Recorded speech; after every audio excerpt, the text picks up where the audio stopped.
Yeah, Tub did post a new video. I'm pretty confident I'm going to know all of these. Let's see. Oh, wait, hold on. I don't want spoilers. I don't want spoilers. All right. Hey guys, welcome back to another video. Today we're going to be talking about YouTubers You in the chat, Tub? ruining their careers in seconds. There are Easy gift a sub lot, greens. and I'd like to make this a series. Probably going to see a part 2 coming in the future, but there are a lot of OG YouTubers that I forgot existed, and I just remember, wow, they did something horrible. But I know I'm like Mr. Long Intro. I'm sorry about that. I'll make this one short. Oh, you don't need to apologize for that. Is that new music video coming out October 3rd. Yes, you guys finally don't have to listen to Cherry Soda on repeat anymore. I got you guys with a new music video, Spotify, Apple Music, all of that. Yeah, October 3rd, be there for the live premiere. It'll be on this channel. It's gonna be so fun with the live chat and everything. I'm thinking November the EP will be out, and that EP will have music videos to every single song, and that'll be like a 30-minute video. That's the way to do it. Music video per song. Guys up, but let's get started with our list. Vitali TV. So Vitali, this guy fell on some fucking wild times. Pretty sure it was a crippling drug addiction, and then he snapped one day, jumped out of a moving vehicle, and beat a random woman. I'm going off memory here, but I'm almost positive that's what it was. Vitaly Zodorovetsky, also known as Vitali TV, was once the Bang Bros guy, whatever it was. Concepts at the time, such as Gold Digger pranks, Russian Hitman pranks, In the Hood pranks, and who could forget classics such as How to Get Girls to Kiss You, Getting Girls Panties, yeah, the classics. Can I Eat Your Booty? The channel now sits at 10 million subscribers and over 1 billion video views, though his recent uploads don't match that of a 10 million follower channel. So what happened? If we want to understand the fall of a man who was once getting a minimum of 20 million views per video, we have to go to the very beginning, before he was even a prankster on YouTube. Let's go back to when Vitali was 18 in 2010. A Russian friend of his called him up and told him he could make easy money if he just appeared in an adult video. Being broke and living with his mom and abusive stepfather, he took the chance. And that's when this infamous video was filmed. The video was a bang bus film where the girl picks up guys and fucks them in the van, though Vitali couldn't get hard, so it was an extremely awkward 12-minute video. Yes, I watched all of it. Yes, I was alone. Yes, I had lotion. The next year in 2011, Vitali would that's an internet classic, by the way. I remember when that story broke. So Vitali used to be massive. Most of you probably don't remember him now, but he was absolutely massive for a time. And then one day, out of nowhere, someone recognized him in a Bang Bus video, posted it on Reddit, and it flew. That shit was huge news. Yeah, he basically did start the pranking meta. Well, the fake pranking meta, the one where it's like, Gold Digger prank. But he like paid all the actresses and shit. Yeah, he was the one that started that. Man pioneered that, trailblazed. Why couldn't he get hard? I don't know, nervous? I'm not his penis. I don't know why he couldn't get hard. I have no idea. Uploading pranks to no avail. It wasn't until June 2nd, 2012 that he'd upload the Miami zombie attack prank, a video where Vitali pretends to be on bath salts scaring the locals. This of course was a reference to the situation that occurred only a week prior where a man on bath salts bit off a homeless person's face. Kind of a weird thing to base your prank off of, but hey, it was 2012 and I understand it was a different time. The video gained 10 million views in a week and gained Vitali 70,000 subscribers. This even caught the attention from Daniel Tosh from Tosh. Oh my god, Tosh.0. Oh, and not to mention CNN. So, a guy in Miami, a prankster, decides to go out, dress up as a zombie and covered in blood, and he starts running around chasing people. Look what he does to this guy. Like, you can see the front of his shirt when he turns. He's covered in blood, and he chases this poor guy here and numerous people, and they're rolling on it, right? It's a prank, so he chases people around, scaring the absolute. These are 5 gift subs. He rode the momentum and kept making prank videos and started becoming the face of YouTube pranks, along with FuzzyTube, Roman Atwood, Dennis Rohde, and several others. Saying Vitali got into a lot of controversies is an understatement, but I'll tell you guys the biggest ones. In 2014, Vitali was arrested for streaking the field during the 2014 World Cup final in Brazil. He had natural born prankster across his chest.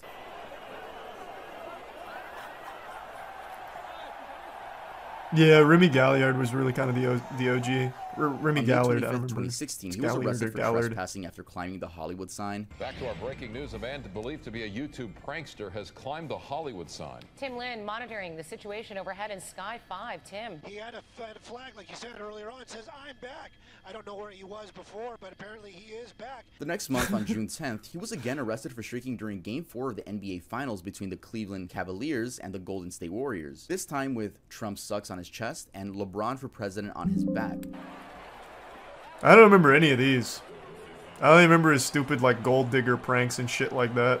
In 2017, he streaked at the World Series.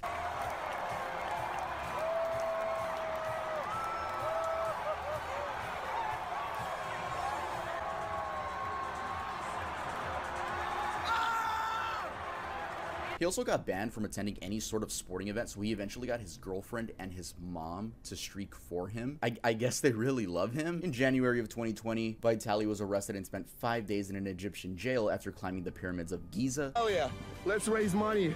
I did this for a good cause. Spread awareness by these beautiful pyramids in Egypt. Man, I didn't remember any of this shit about him. What the He also fuck? starred in his own movie with Roman Atwood and Dennis Roddy, which wasn't that great.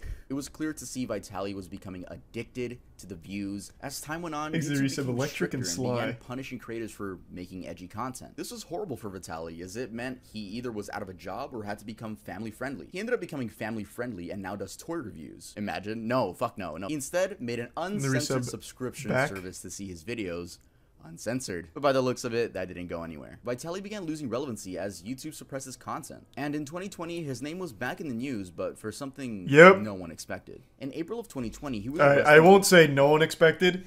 This man fell so hard. So even before this story broke, it's about to be when he beat the woman. Even before that story broke, there was so many videos, so many clips, and so much shit all about how bad he'd gotten. From drugs to all kinds of, like, different kinds of substance abuse. It was bad. Like, this was not surprising, but the brutality of it caught most people off guard. There's even a video of his arrest. I think it's on Code Blue. Or, not Code Blue.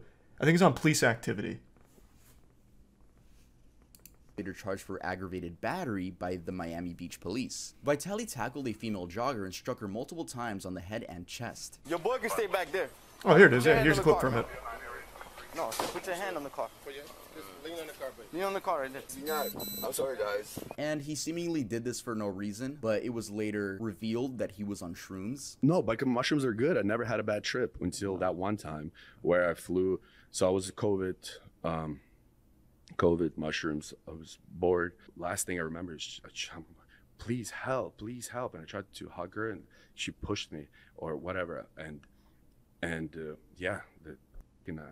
I hit her and I realized what I was doing on top of her, and I was like, what the fuck? And I didn't even run back to the house. The article says, Jesus Christ. I didn't know what was happening. He was released from custody after a $7,500 bond. Vitaly reunited with his attorney, Roger P. Foley, and released a video on how Roger was able to get him to avoid 15 years in prison. After filing in on the case, the charges were immediately reduced to felony battery, a third-degree felony, and after a few months, the case was reduced to a misdemeanor and eventually dismissed. I feel like if the charges got dropped because you have a really good lawyer, I don't know why you would make a video on it. It kind of seems like a big fuck you to the woman that got attacked. Like, hey, yeah, that's exactly what it is. Yeah. I got a good lawyer. It's kind of a weird video to make. Fast forward to 2022, and Vitaly seems to be trying to make a comeback to YouTube with classics such as Can I Eat You Out? How Tight Are You? And Epic Farting on Girls prank. Someone needs to tell Vitaly we're not in 2015 anymore. He even does the he's killing it, guys intro unironically, and it's pretty sad. What's up, villains? Welcome to another video. The prank format on YouTube isn't what it used to be. Great examples of new prank channels are Balin Levine, Loaf, Kai Cenat, Gideon, and the list goes on. But these new era of prank channels have one thing in common. They all have a lovable main character. With Vitaly, it's going to be hard for him to gain an audience again, especially after being a woman beater. But I guess we'll see what's next for Vitaly. It should be prison. Tub doesn't go into it, but he beat the shit out of that girl. Man jumped out of a fucking moving vehicle just to beat a random woman who was jogging. Like, he should not be out of jail. The guy's a menace. So I think it's fucked up. His lawyer got him out of 15 years of prison. What bullshit. Yeah, that guy sucks. Thanks to the resub advanced in the bits, Marty. He's probably out of his fucking mind. Yeah, he absolutely was. It's no excuse, but yeah, he absolutely was. Because the man's been abusing substances for the better part of like 6 years now. Yeah, he must have called Saul, because that guy worked some magic. Thanks to the resub owner of Twitch.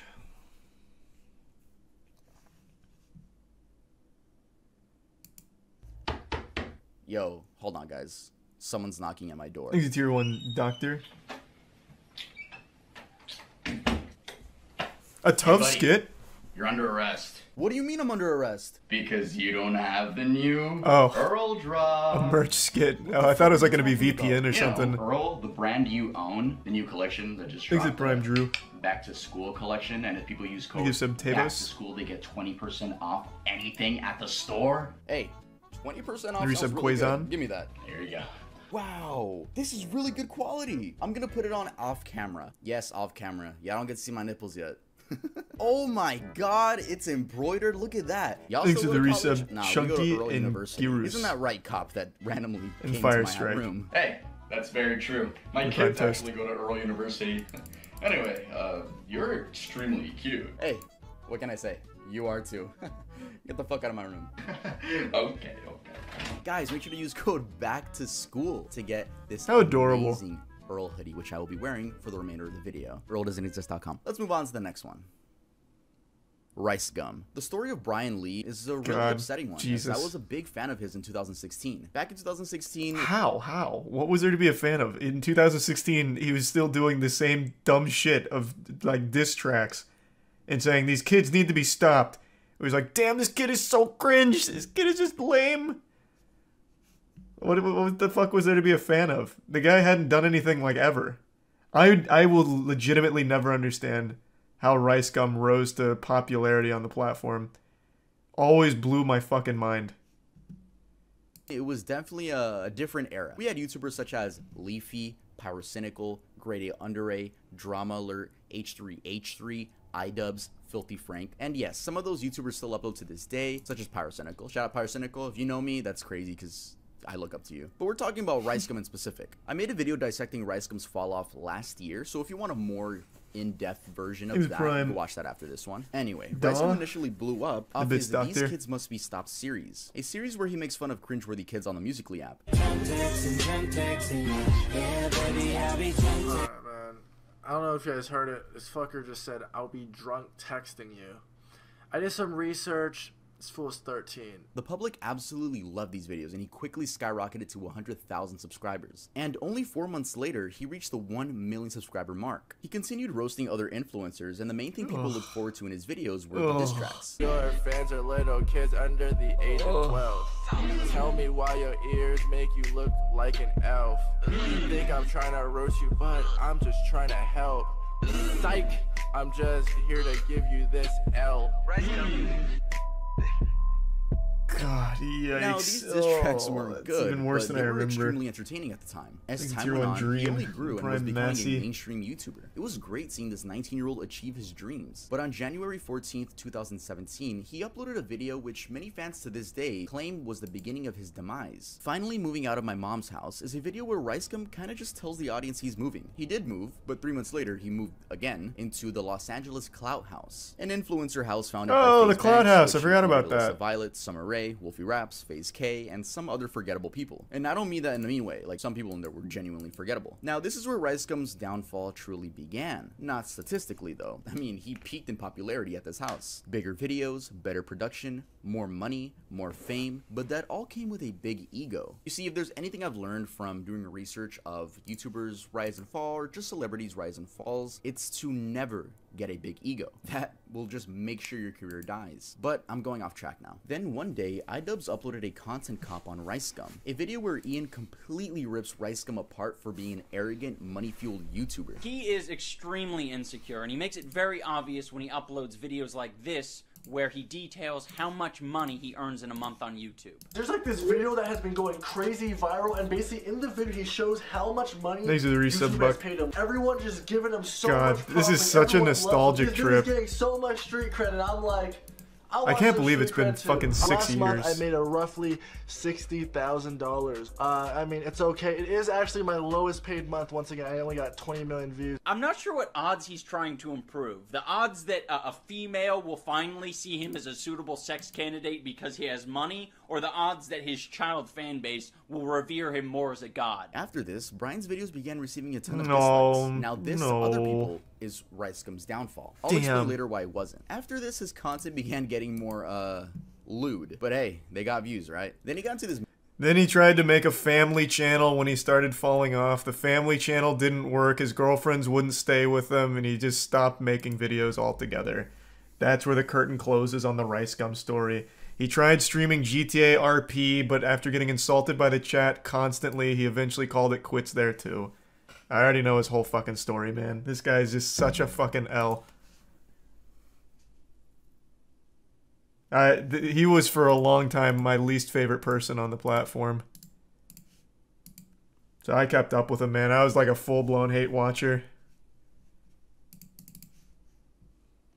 Thanks for the gift sub, Angel. Mystery box scamming situation where he didn't even apologize. He just pointed fingers and was like, hey, they did it too. There's this YouTuber named Reaction Time. He actually has more subscribers than me. I don't know how because he's not cooler than me. But anyways, he made the same type of video. The same type of video like 3 months ago. No one said anything. It wasn't a problem. And then all of his scams, but kids don't care about getting scammed. Dobrik's crew, whatever. They're influential. Got kid fans. Same thing. Open up boxes. This was 3 weeks ago. Way before I was doing it. Why did no one bring it up 3 weeks ago or even talk about these guys? It seems like after this, he just started uploading extremely inconsistently. Fast forward to 2021, and he became a full-time Twitch streamer. The last the general public heard from him was when he was beefing with KSI, and then with Aiden Ross, which, by the way, I don't know if that was real or not, He's a tier 1 gaming. They lived in the same fucking house, but quite frankly, I don't care enough to look more into that. Rice? Yeah, I don't know if Tubbs gonna mention it, he might, but I have to pee really bad, so I want to mention it. He also did a lot of scamming towards, like, the death throes of his channel. He did, like, the, here's 20 Amazon gift cards to make up for my last scam. And if you used any of the codes, they were already used, like, 3 years prior. So he just gave, like, previously used codes. So he scammed on top of a scam. But the scam before that was these, like, fake loot boxes.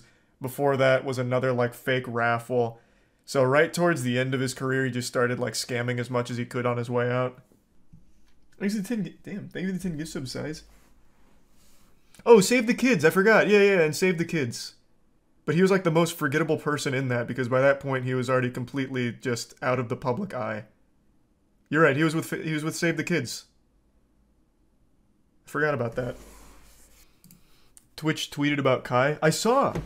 I was actually shocked. I think, here's my theory. I think Twitch is now in a position where they feel threatened by YouTube now. So now they're doing everything they can to try and do anything the community has said. I mean, whatever. I mean, I think it's a net positive no matter what. But Twitch just rolled out this terrible elevated chat thing out of nowhere, which is a terrible idea. It seems like it was so haphazardly thrown together because everyone was upset about their 70-30 split going away. So like, wait. But look, yeah, you're all going back to 50-50, but here's an elevated chat functionality, which is more money for you guys. And it's fucking dog shit. So it seems like they're doing everything they can, like hustling and scrambling to try and bring out as much as possible, even when it's not fully realized. But I am glad they finally recognized Kai. It took them long enough.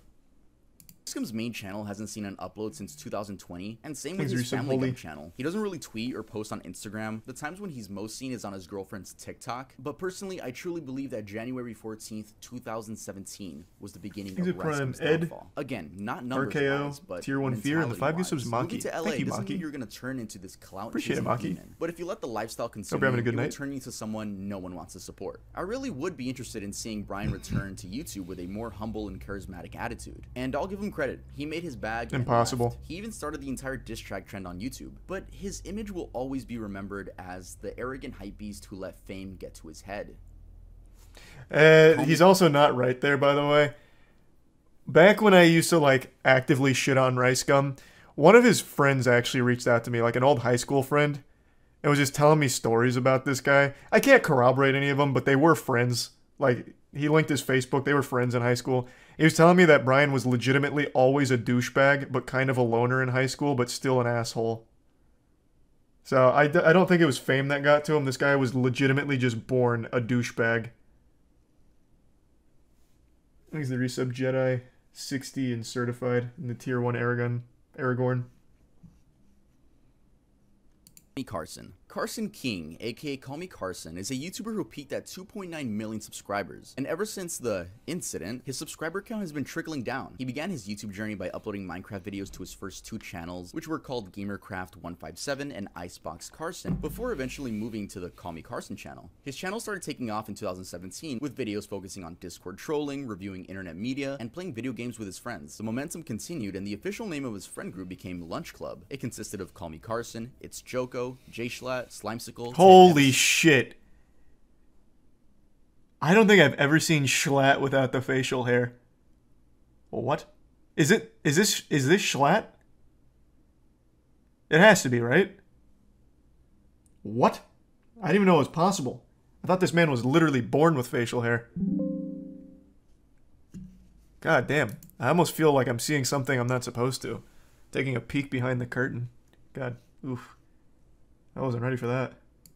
Hugbox, Travis, Connor Eats Pants, and C-Scoop. I hope I pronounced all of those right. I am so used to calling Ted Nevison Ted Nevision, but I get corrected a lot. It seemed like nothing could go wrong for this friend group, and especially the leader, Call Me Carson. But on January 4th, 2021, a video was uploaded to Drama Alert, of all places, with the title, Call Me Carson's Serious Allegations, Lunch Club Interview. In this video, Lunch Club members Hugbox and Travis explained that Carson has been having inappropriate conversations with underage fans. This included the exchangement of lewd images as well. This information was told to them by Carson himself. That same day, a Twitter user whose information I'll be blurring out said this on Twitter. I can personally come out and say that I've been groomed by Carson. I have talked to many people and never came out about this since now. At the time, I was still 17 and in high school. Here's a few things he said to me. Alright guys, I hate reading word for word, especially when they're a little bit inappropriate. Let's get into this. I'm scared and I want to talk to you for the wrong reasons. Elaborate? What if I only want to talk to you for the sexual part of it? I don't want that, but like, I'm worried about it. What if subconsciously I'm only talking to you because it turns me on or something? Is that really what you want? What other options are there? Also, what would you want to happen? I don't know. All I know is every time I jack off now, I have a really hard time not thinking of you. I guess my brain got stimulated and now reading anything more, you know? Sorry, like any sexual texts are always so fucking cringe. And next time you're horny, we can have some fun. Yeah, this whole situation was super you know? Yeah, weird.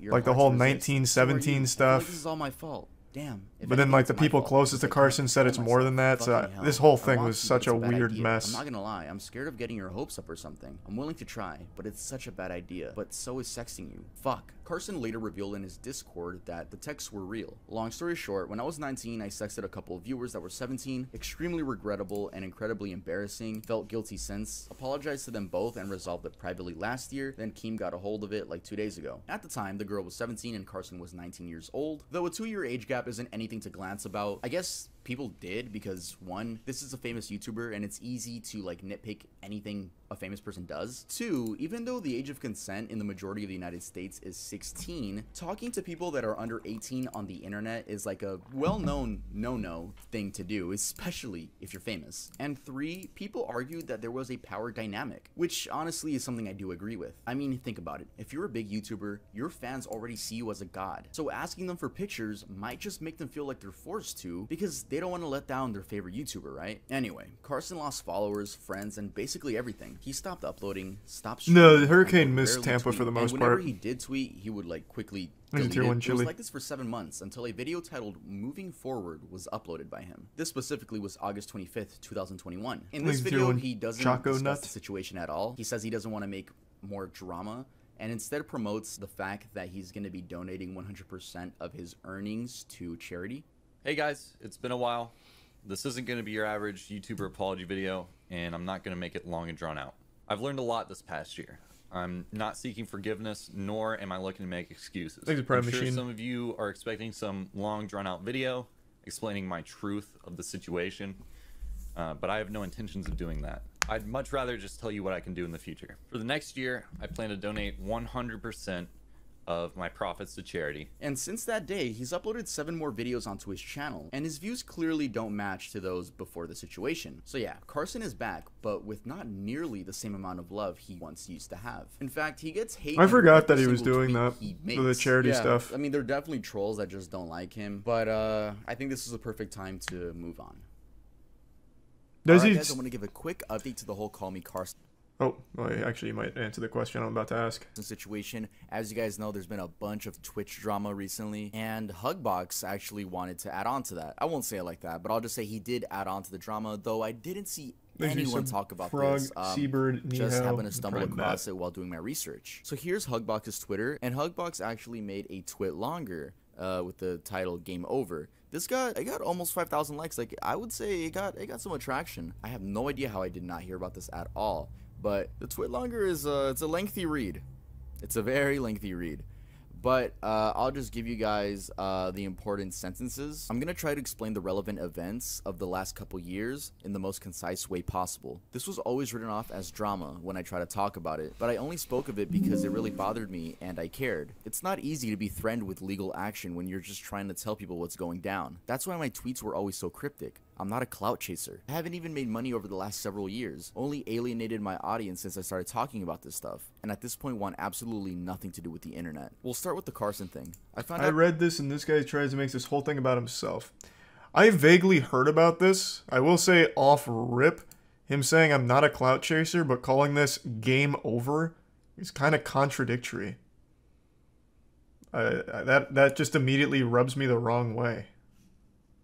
Started talking about this stuff, and at this point want absolutely nothing to do with the internet. We'll start with the Carson thing. I found out about what he did in March 2020, and for a moment considered tweeting it right then and there. Unfortunately, I did not have any concrete details initially. In fact, the few details I had were lies. The group had a meeting later that day, which our manager, Ryan, told us that he had dealt with this several times before and we can make this go away. And some members of the group insisted we needed to stick by Carson. At this point, I was checked out completely, but naively was shocked that so many people seemed to value their careers over doing the right thing. Over the next several months, I started asking around as to what others had been told, and found out that every single person was told an entirely different story as to how many girls he was contacting and what their ages were. This pushed me to do something, and I had actually gotten the entire group to agree to recording a video of each of us simply saying what we were told and uploading it directly to the Lunch Club channel. No baseless accusations, no clout chasing, just the truth. At the last moment, many pulled out of the video because, in Schlatt's words, he had too much to lose. Deja vu. It was never supposed to go through Keemstar. I'm gonna skip this paragraph. Again, you guys can just go to Hugbox's Twitter to read the whole thing because it is a lot. Carson had a whole Discord of content creators that aided him in strategizing damage control in the lead up to the drama alert, because naturally Ryan had gone behind my back, warned him, and tried to prep him. I know this because not all of them suck and they told me what was up. Then the creators in that Discord fled like rats from a sinking ship when it was clear the situation was not salvageable. I called Carson several times in the days leading up to the drama alert because I did not want the venue to discredit the story, and I wanted him to take responsibility for his actions like a fucking adult. To this day, he hasn't even admitted to what he did, and everyone still thinks it was a 2-year age gap. That is not true. So if we go to the responses on the tweet, we get stuff like this. I like how instead of telling us why it was worse than a 2-year age gap, he simply didn't that's rough. Elaborate on that. Sorry to hear that, Lamone. No, it's a very strange twit longer because, I mean, he's being cryptid like he said, but he said something about legal action, so I don't know. I don't know that. I'm just the messenger. I want to make that clear. I'm just the messenger, and I just felt like I should update you guys since something else came through to the story. It's very odd that Hugbox says that there wasn't a 2-year age gap. It was that was not it. But yet this girl says that she's 17. But I also remembered apparently there were multiple girls. I don't know. It's very weird. What I'm telling you guys is not factual. Again, just the messenger. Yeah, this shit is so fucking messy. What? I guess now we're actually going to talk about another YouTuber, you know, because we're continuing the video. Shout out to Five Nights at Freddy's t-shirt. But yeah, let's head on to the next person on the list. I don't know much about Hugbox. So what was he saying? What was Hugbox saying then? Now I'm just left really fucking confused.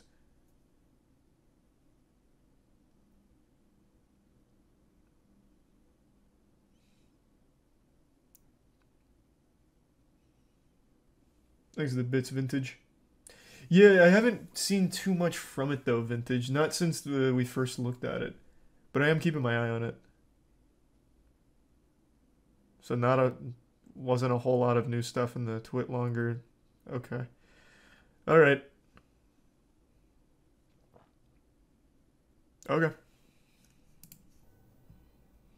FaZe K and FaZe Jarvis. Oh, these are huge. FaZe Jarvis posted a video cheating in Fortnite. He was like, I'm trying out an aimbot in Fortnite for content. Got permabanned. Cried. FaZe K saved the kids. Kicked out of FaZe. Cried. And began as a Call of Duty sniping team. Members would achieve impressive clips only using sniper rifles and later create montages which would be uploaded onto YouTube. When FaZe Clan started out, they were all just kids in high school enjoying the most played game at the time. By 2012, the YouTube channel had hit 1 million subscribers and it was the thing to know about FaZe Clan if you played Call of Duty. Everyone and their mom wanted to join FaZe Clan at one point. I wanted to join FaZe. 2014 to 2016 is when I would say FaZe truly peaked. This was when the main members of FaZe all moved into a house in New York and called that the FaZe house. Many fans still say this was the best era to be a fan of FaZe. And FaZe hasn't stopped growing at all. They even have esports teams in every major video game. They also recruit athletes, and not to mention that their main focus is still Call of Duty, with members such as Swag. Is that their main focus? Call of Duty. Also, I can't nah, they're much bigger than that now. The best member, FaZe Jev. Yo, Jev, if you're watching this, I just want to let you know you're a huge inspiration to me, and thank you so much for always being you. Anyway, let's first talk about FaZe K, who joined FaZe in 2013. This was thanks to his sniping skills. He would upload gaming content and occasionally have his younger brother Jarvis join in on videos. What's going on, guys? This is FaZe K, and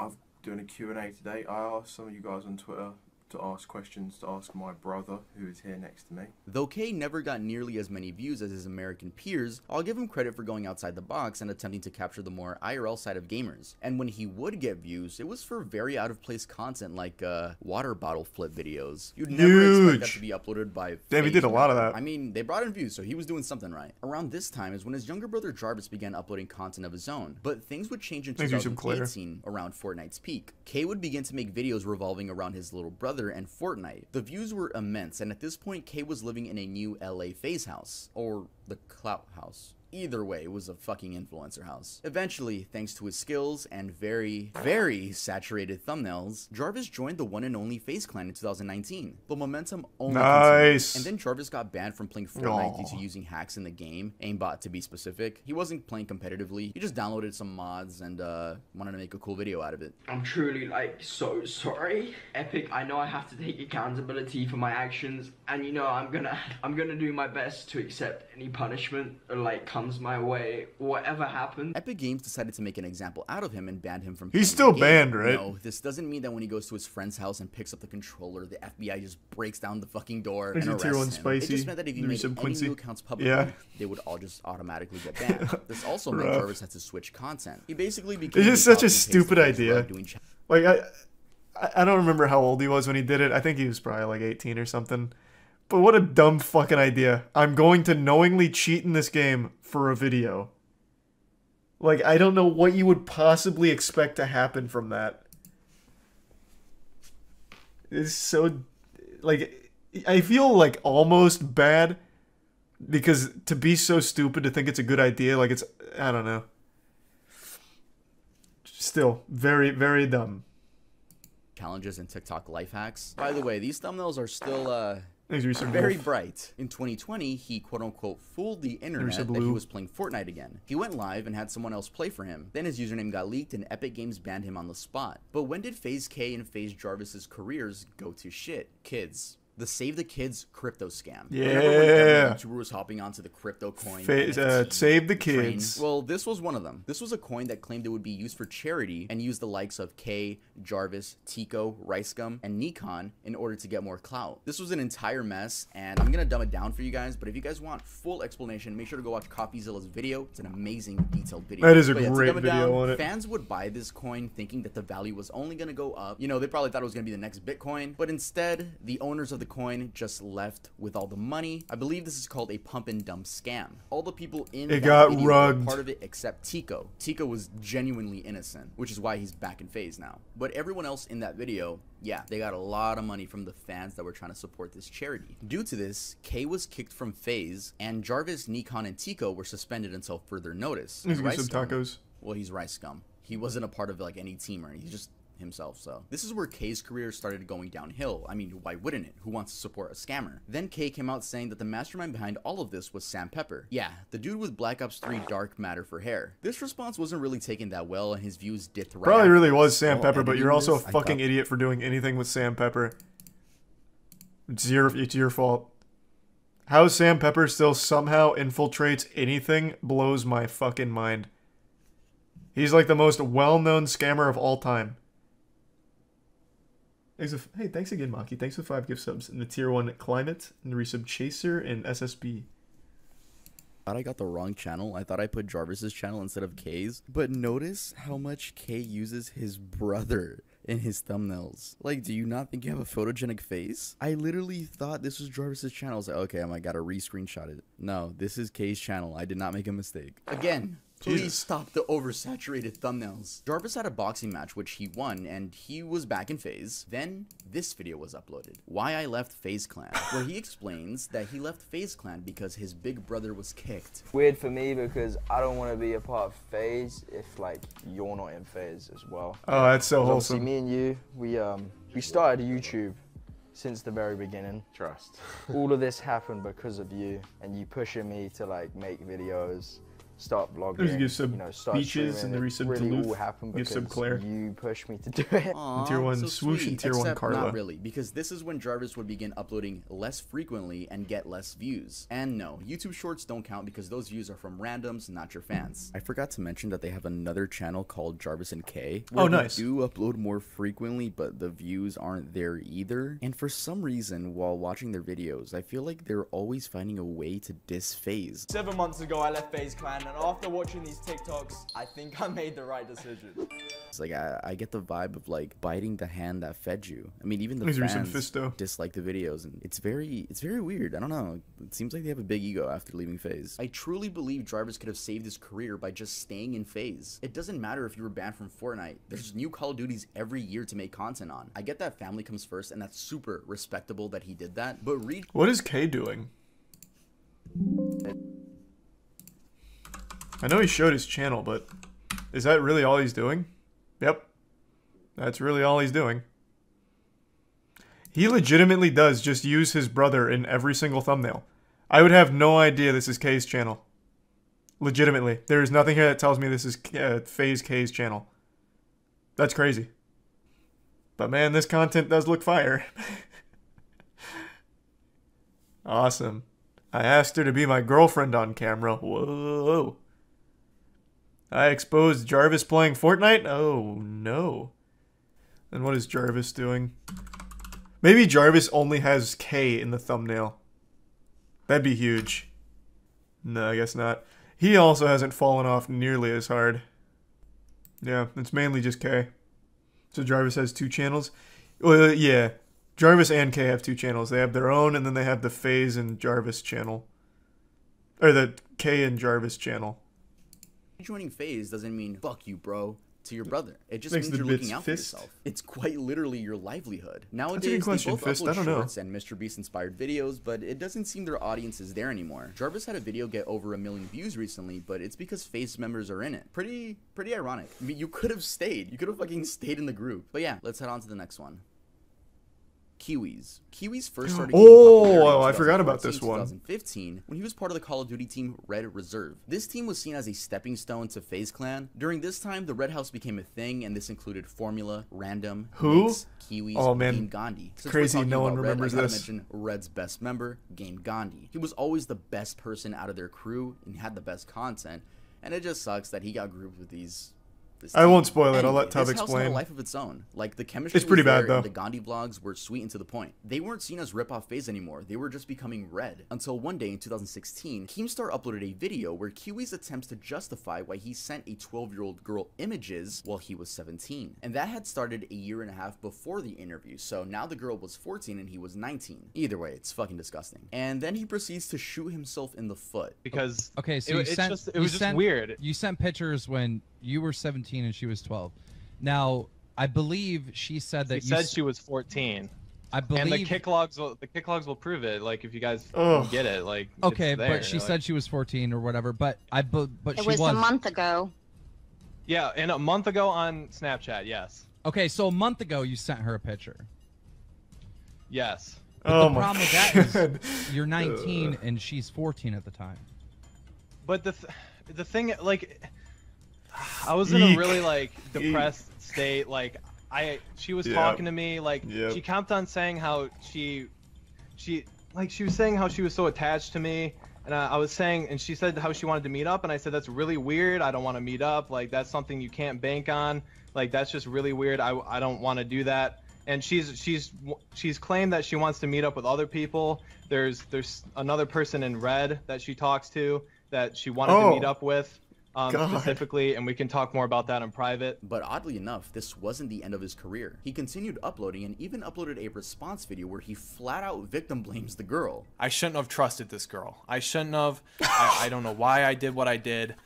She convinced me that I could trust her, and it was a mistake. And that's something I will never make ever again. This girl lied about her age and convinced me to send her pictures of myself. Like, she sent pictures to me too, but his audience seemed to have liked and supported him. By this time, everyone knew about the situation, and due to living... I never saw that. This man's just out here confessing to full-blown crimes without knowing it. Thanks to the resub Helicity, Waifu, and Jay. I only knew that first part. So the dude straight up like admits like, hey, I thought she was 14, so I sent her all these nudies. You know, that's why I was, you know, being romantically involved with a 14-year-old. I didn't know she was 12. She fucking lied to me. Can you believe that? That bitch. I didn't know he even made a response video where he just like straight confirms it and then makes it clear that he also received child porn. Yikes. In the red house, the address was public. I don't know if they publicized it themselves. I'm sure they wouldn't dox themselves so fans could come over and say hi, but their address was known. Anyway, Kiwis got confronted at his own house by a random person, but it was done horribly. The person called him a... Like, the dude filming could have at least said some factual stuff instead of just saying that he's a... Red Formula. Yeah, the leader what's up, of the Red Reserve. What's up, man? What's good, man? How you doing, man? What's going on, you a fan? Yeah, I'm a fan of the Red Reserve. Is Kiwis around? Yeah, he is. Do you think I could talk to him? Yeah, sure. You wanna come on in for a bit?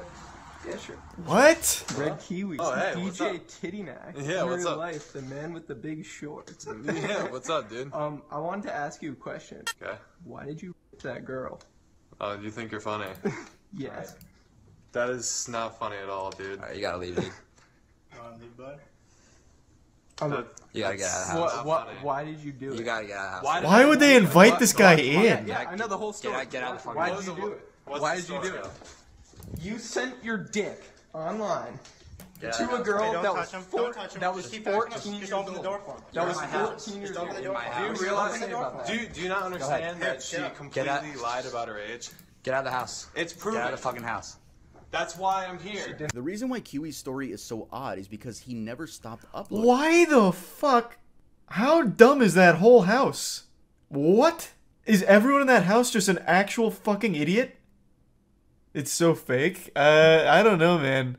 It may be. I choose to believe that over them being that fucking stupid. I don't see why it would be fake, though, because then that once again just puts it in the public eye that this dude was sexting a child. Sending and receiving pictures from a child.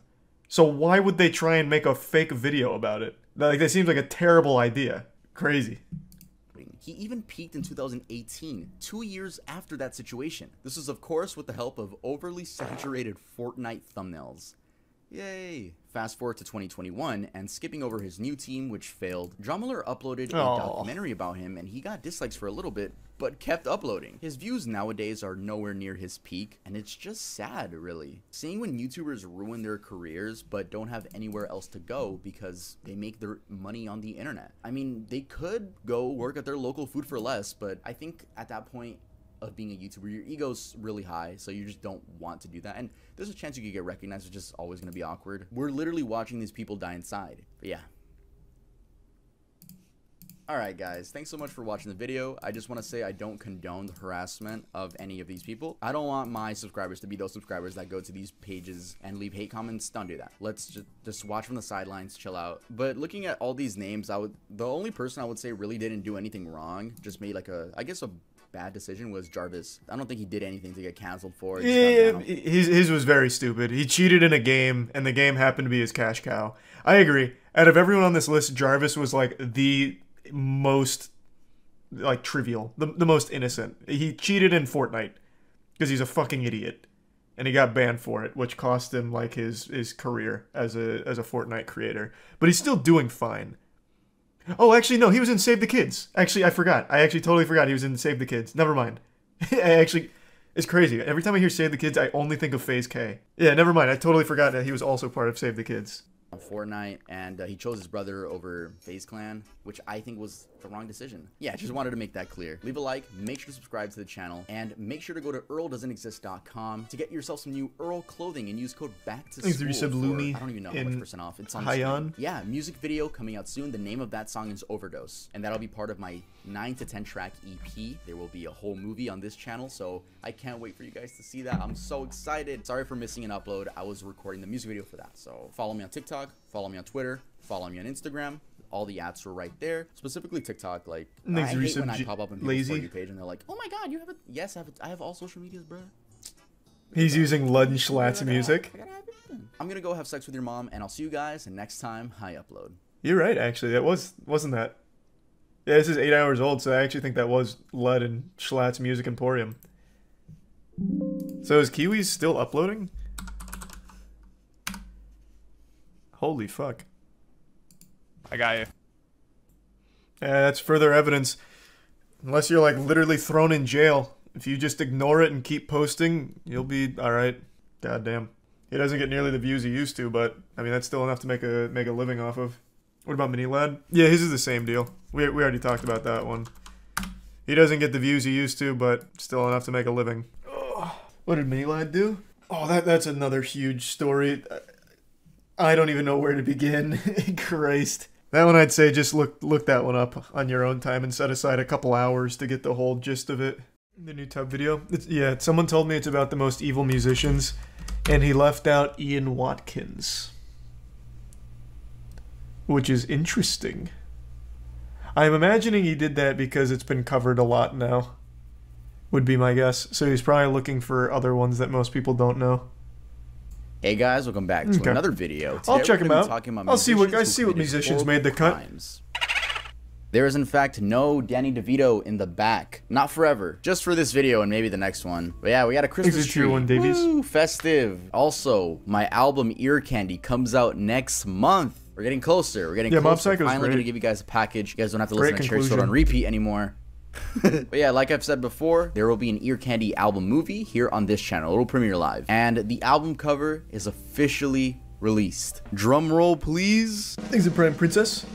The album cover is actually on my Instagram. I'm not going to show it in this video. We're almost at 100,000 on Instagram. So that would be amazing if you guys could go follow it. And also, in news of the channel, we actually hit 100 million views. Thanks, Tier 1 Looter. Give it up for us, man. We did that. 100 million views in total on this tub channel. Thank you guys so much. That's a lot of people looking at me, judging me behind the screen. I know you judged me behind the screen. Do you guys remember my hard drive video that I released like I think 2 or 3 weeks ago? Well, I got limited ads. Boom. I'm not gonna make a big deal out of that, but I will say a big thank you to today's sponsor. A lot of my videos just get straight limited ads. Do I check the NORAD Santa tracker? For companies that want to sponsor the channel. And today's sponsor is Casetify. Casetify is the world's most popular tech accessory brand, known for their protective phone cases made from 65% recycled materials. It's about evil musicians, so it's going to be their crimes, not their shitty music. Individual style. Well, I don't even know if all the music is shitty. I think I saw Johnny types that offer high levels of protection, style, and sleek yourself however you want to. Didn't we watch this? No, he just posted this. That you can attach to your phone. I just made a video on the most evil musician. I genuinely love this brand, and it actually has saved my phone a couple times. Make sure to go to casetify.com/tub today to get 15% off your order. Thanks again to Casetify for sponsoring this video. Alright, now let's get started with the video.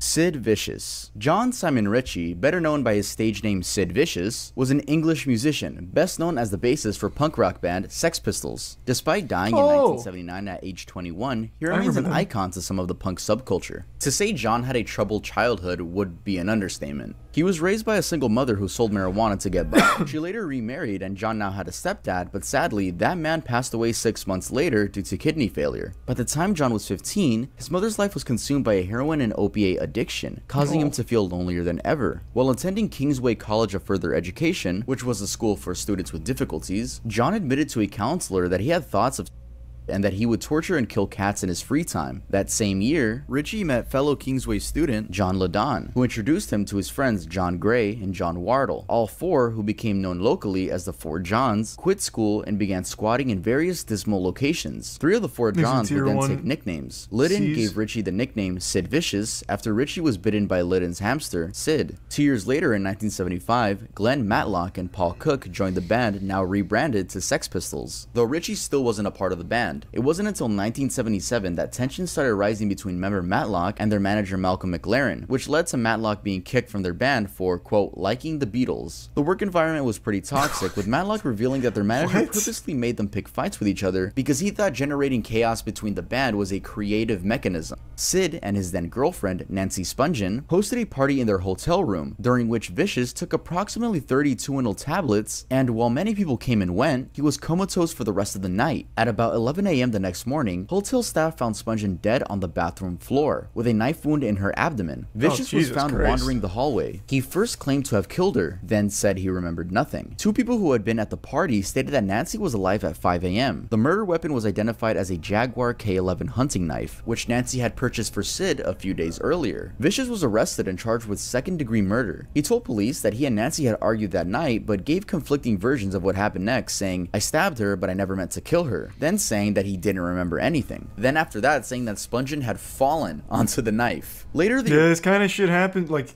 he mentioned the torturing and killing cats.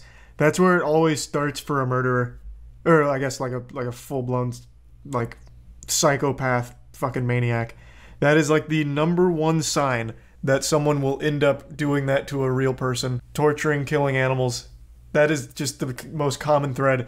I think the second that gets mentioned, they need to take that very seriously and monitor the person. There needs to be some very serious repercussions for that shit. That is just like the most cited correlation ever. Like an early sign of someone who will likely be a murderer. Makes no sense why it's still not taken super seriously. A lack of respect for life. I think it's still just that notion that, oh, it's just an animal. That's a huge distinction. He's just doing it to cats right now. He'll never graduate and do that to people, surely. But I mean, there's tons and tons and tons of killers.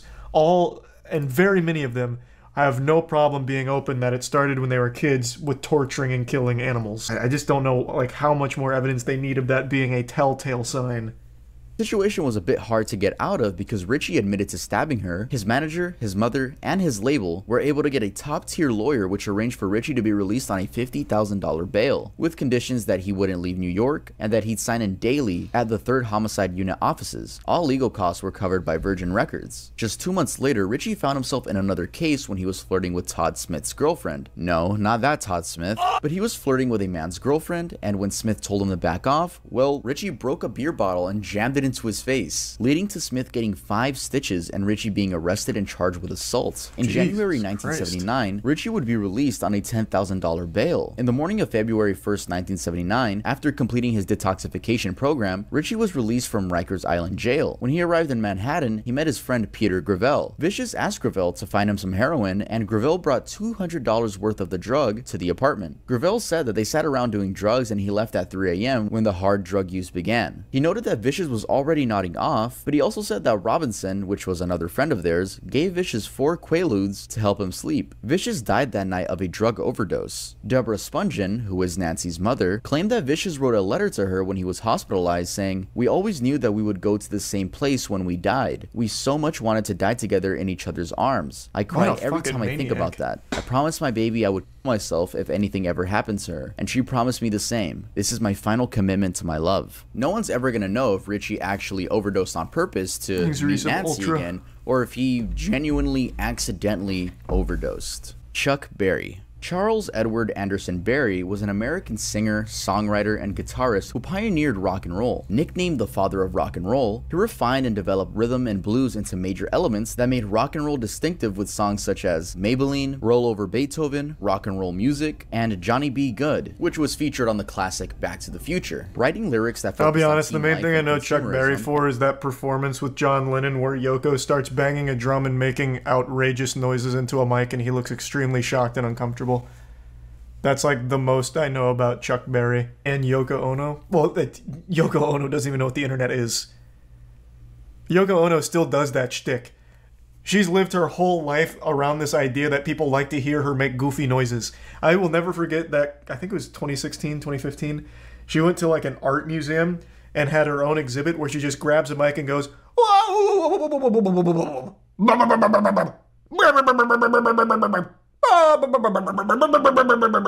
for like 5 minutes. Yoko doesn't know what the fuck the internet is.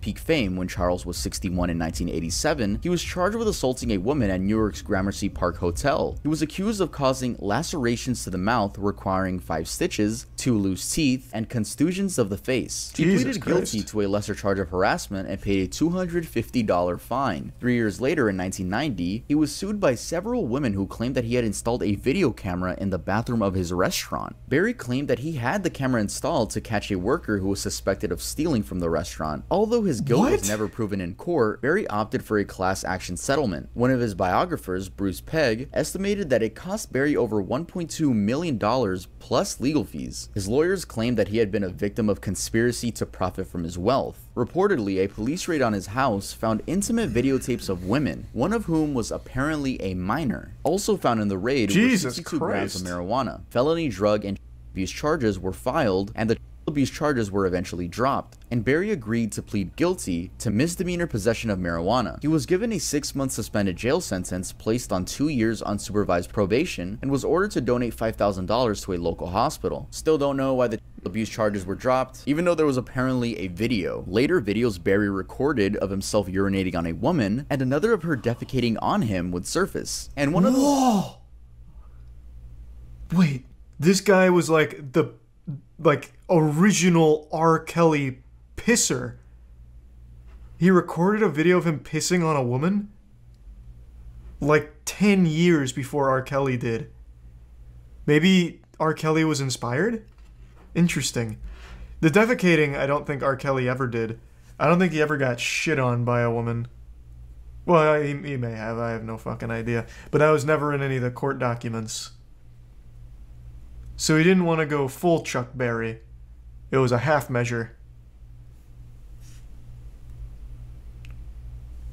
There's a tier 1 sergeant and the 5 gift subs destroyer. Thank you, destroyer. The prime grit and resub brain. John McAfee. Yeah, I still don't know if that one's true, but I still just love the mythos around that. It was rumored that John McAfee would hire prostitutes to sit in this special swing he made that had the ass cut out of it so that way he could lay under it and they'd shit on him.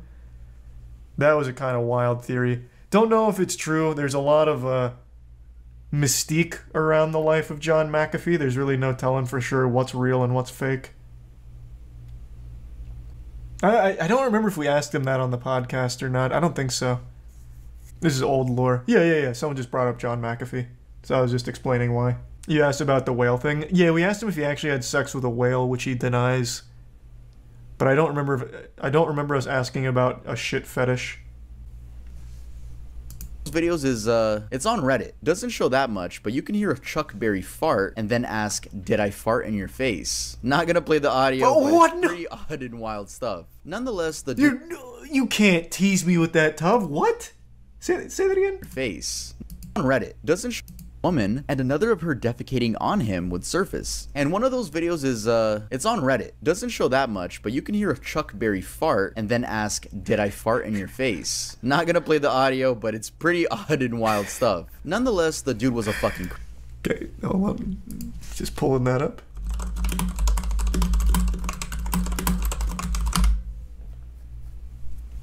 This is called Classic Video Chuck Berry Farts on Prostitute.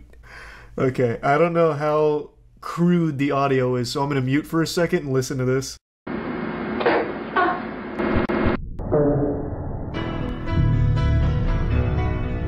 That was a lot cooler than I thought it was going to be, too. It's not muted? Well, you're welcome then. How about that?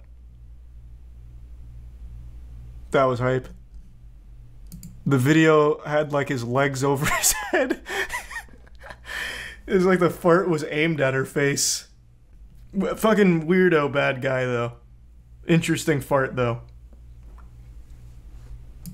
Creep, and he died on my birthday, March 18th, 2017. He died due to a cardiac arrest. It's so annoying that his music is built in all Teslas on their little Christmas mode. Hey Elon, this dude was a full-on predator.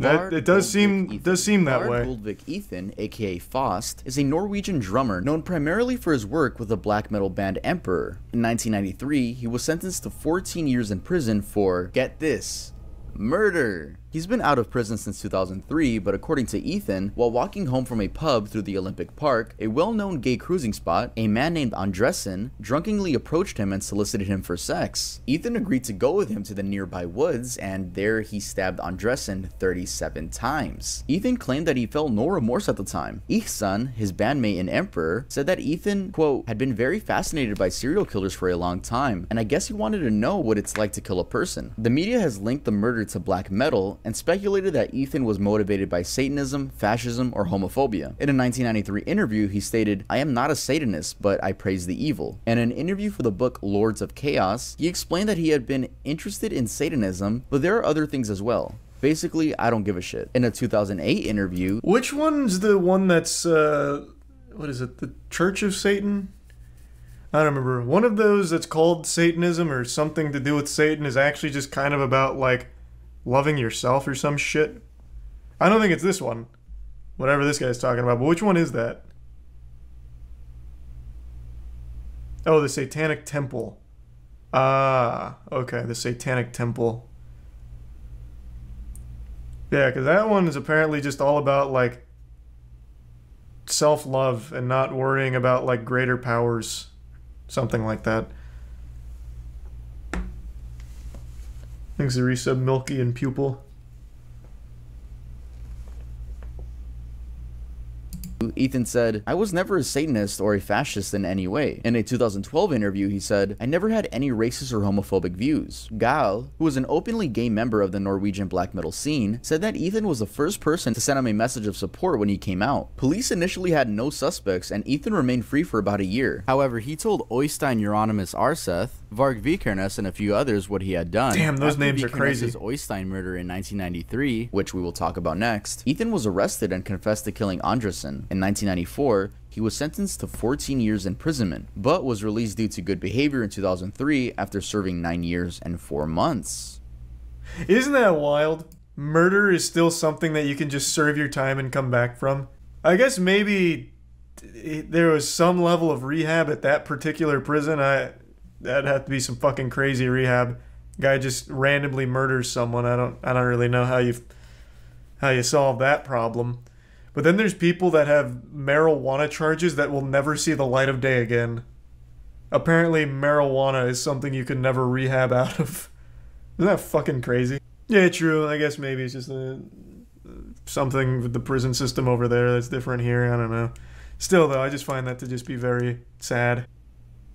Varg Vikernes. Now, the Mayhem Band is a topic you guys have requested a lot, but I honestly don't think I'm gonna make a dedicated video to them anytime soon. There are some great documentaries here on YouTube all about that. However, I will talk about Varg Vikernes, the 1993 to 1994 bass player for the band. On June 6, 1992, the Fantovstave Church, dating from the 12th century and considered architecturally significant, was burned to the ground by arson. The cover of Burzum's EP, Ashes, is a photo of the destroyed church. By January 1993, arson attacks had occurred on at least 7 other major stave churches, including one on Christmas Eve of 1992. He was found guilty of several of these cases. At the time, media outlets reported that he was associated with some type of Satanism. In later interviews, Vikernes, man, that satanic panic was in full effect. Arsons said they weren't satanic, but instead revenge for the Christian desecration of Viking graves and temples. According to him, the arsons were on the anniversary of the Lindisfarne Viking raid. He claimed that all the burnings except for one were done by one person. In early 1993, problems came between him and Euronymous, which was the band's lead guitarist, which ended up in Euronymous' murder. It's been speculated that the murder was a result of a power struggle, or a financial dispute, or maybe even an attempt at outdoing the stabbing by Faust. On the night of the murder, Vikernes and Blackthorn drove from Bergen to Euronymous' apartment at Toyengata in Also. Blackthorn allegedly stood in the stairwell smoking, while Vikernes went to Euronymous' apartment on the 4th floor. Vikernes said he met Euronymous at the door. Jesus, this is so much to keep track of. Holy shit. Forward and confronted Euronymous, Euronymous panicked and kicked him in the chest. Vikernes claims Euronymous ran to the kitchen to fetch a knife. The two got into a struggle and Vikernes stabbed Euronymous to death. His body was found in the stairwell on the first floor with 23 stab wounds, 2 to the head, 5 to the sounds neck, like self-defense to me. the back. After the murder, Vikernes and Blackthorn drove back to Bergen. On the way, they stopped at a lake where Vikernes disposed of his blood-stained clothes. Vikernes was arrested on August 19, 1993 in Bergen. The police found 150 kilograms of explosives and 3,000 rounds of ammunition in his home. On May 16, 1994, Vikernes was sentenced to 21 years in prison, Norway's maximum penalty. The murder of Euronymous, the arson of 3 churches, the attempted arson of a 4th church, and for the theft and storage of 150 kilograms of explosives. Though Vikernes only confessed to the theft and storage of the explosives, 2 churches were set on fire the day he was sentenced. Vikernes continued with his band Burzum, which included 1 other member, Samath, after his release. He released 3 further black metal albums, Bellis in 2010, Fallen in 2011, and Skiptar in 2012, and a compilation of re-recorded songs. In the years following his release from prison, Vikernes became an active video blogger on his YouTube channel, which was called Thulian Perspective, but YouTube removed his channel from the platform in June 2019. But by that point, the channel had 250,000 subscribers. So there's a chance if he redeemed the 100,000 subscriber play button, that YouTube gave a murderer a play button. I'm talking about a murderer that already killed someone. Not like a YouTuber that ended up killing someone. Like they rewarded a murderer with a 100k play button. Varg Vikernes, født 11.2.73, dømmes til en straff av fengsel I 21 år. Well, that's Johnny 2 Cash. people here that are now out after murdering somebody. Huge. Wow. Johnny Cash was an American country singer-songwriter. Much of Cash's music contained themes of sorrow, moral tribulation, and redemption, especially in the later stages of his career. He was known for his deep, calming voice, kinda like me. In Los Angeles in the summer of 1965, Johnny Cash was living in the wilderness of Southern California. Was that a G-flat? When he sparked a wildfire with his overheated truck. It blazed through more than 500 acres and threatened the lives of endangered condors. This took the lives of 49 condors, and there were only 53 condors in that entire forest. Sad because in 1987, the California condor was officially declared extinct in the wild, and it's safe to assume Johnny Cash had a lot to do with it. When asked by a judge if he started the fire, he said, "My truck did, and it's dead." So you can't question it. He ended up settling the case for $82,000, or about $500,000 in today's dollars. When held legally responsible by investigators, Cash made lovely statements such as, "I don't care about your damn yellow buzzards." Yeah, he was definitely feeling pretty remorseful.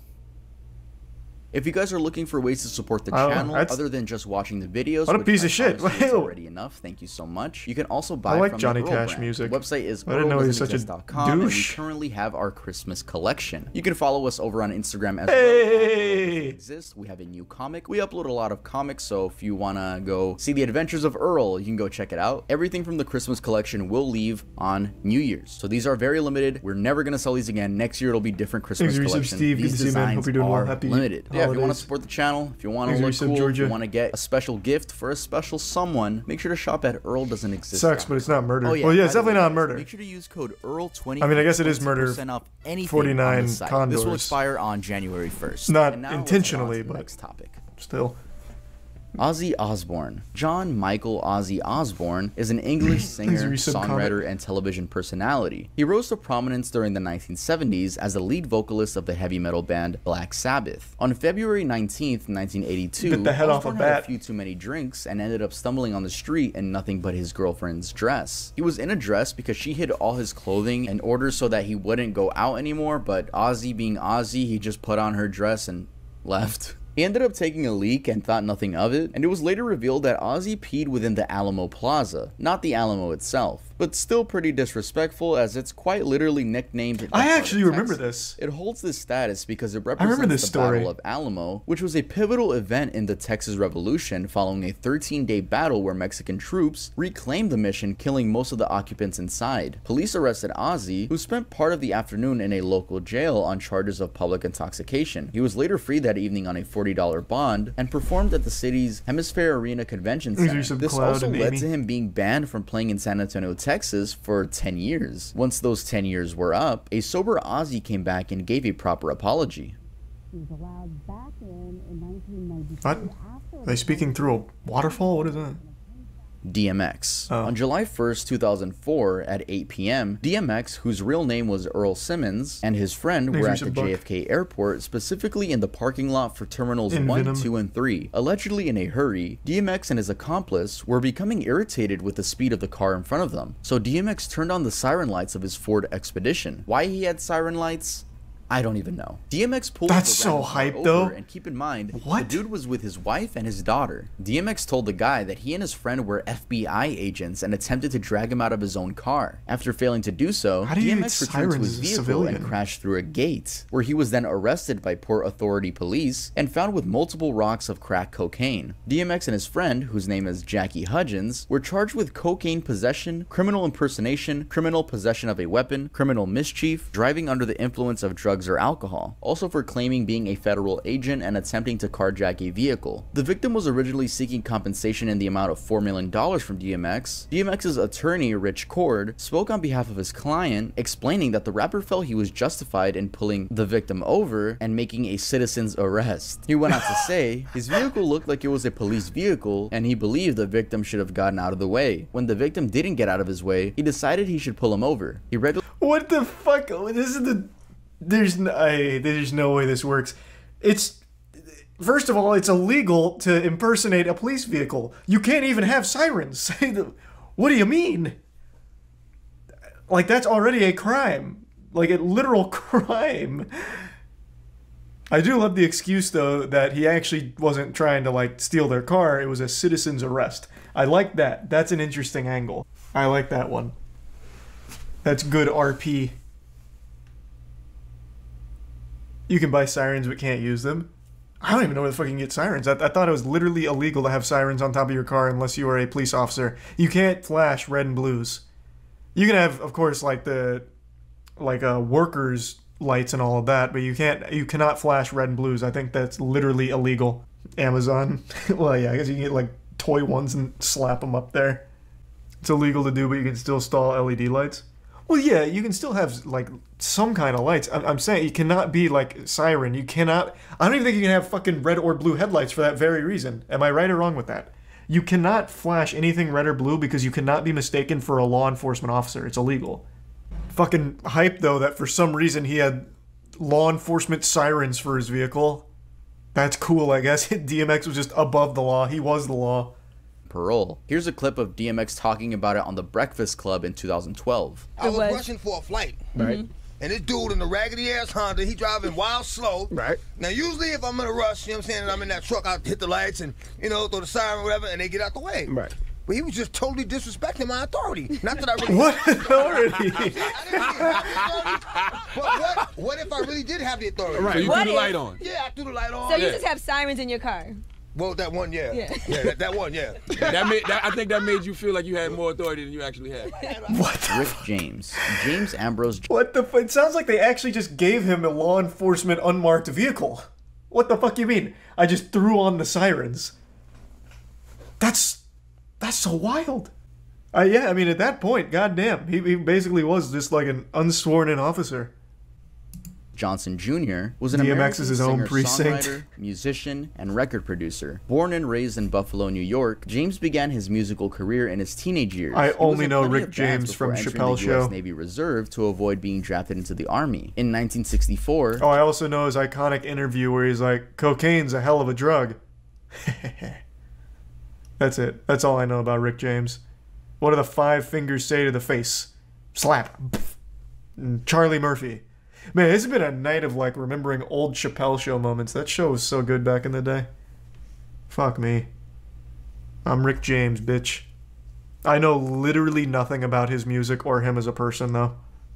In 1981, James released his most successful album, Street Songs, which included career-defining hits such as Give It To Me Baby and Super Freak. By the Wait, what? Whoa, wait. Rick James is Super Freak? Oh, okay. So I definitely know of his music. I just didn't know it was him that made it. Oh, I had no clue. I love that song. That song went so hard. He was heavily addicted to cocaine and later admitted to spending $7,000 a week on cocaine for 5 years straight. Cocaine's a hell of a drug. On August 2nd, 1991, James and his girlfriend Tanya Hijazi were arrested on charges of holding 24-year-old Frances Ali hostage for up to 6 days, tying her up, forcing her to perform sexual acts, and burning her legs and abdomen with the hot end of a crack cocaine pipe. All of this during a week-long cocaine binge. Ultimately, James untied the victim and she fled his house, eventually checking in to Cedars-Sinai Medical Center in Los Angeles, where her injuries were brought to the attention of police, and her story unfolded from there. Sadly, many of the allegations made by Ali were not upheld. Due to his strong legal defense team, James managed to avoid life imprisonment after being cleared of the torture charge. You see, this is only one of the many stories when it comes to Rick James being a horrible person. And it didn't seem like Rick James was apologetic, as when another one of his victims was recounting what she went through with him, he was seen audibly snoring in the courthouse. Other stories include minors, which I'd rather not talk about. This is another one of those things that people just seem to not talk about. Oh, holy Frank fuck. Sinatra. There is a very famous picture of Francis Albert Sinatra, aka Frank Sinatra. This image is the infamous mugshot photo, and who would have thought that one of the world's best-selling music artists' arrest was, well, for a crime that doesn't even exist anymore. And what was that crime, you may ask? Seduction. This charge was usually applied when a man convinced an unmarried woman of good repute to engage in an inappropriate encounter with him. There was generally a promise of marriage that would never actually come true, thereby ruining the woman's reputation. It was basically when a man would lie to a woman of high standards in order to fuck her, usually promising marriage. In other words, the official crime for all the 1930s busters with Riz. Oh my damn. God.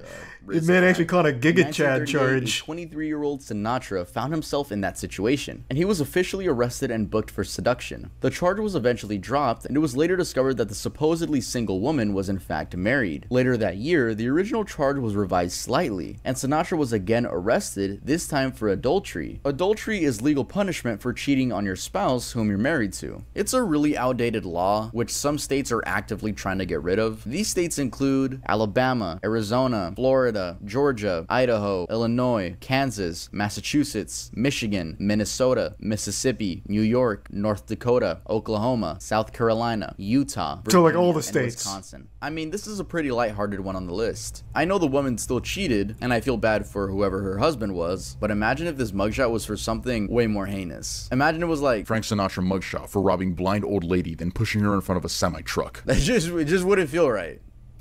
Yeah, I mean, I'm glad it wasn't anything too bad from Frank Sinatra. What an actual wild charge.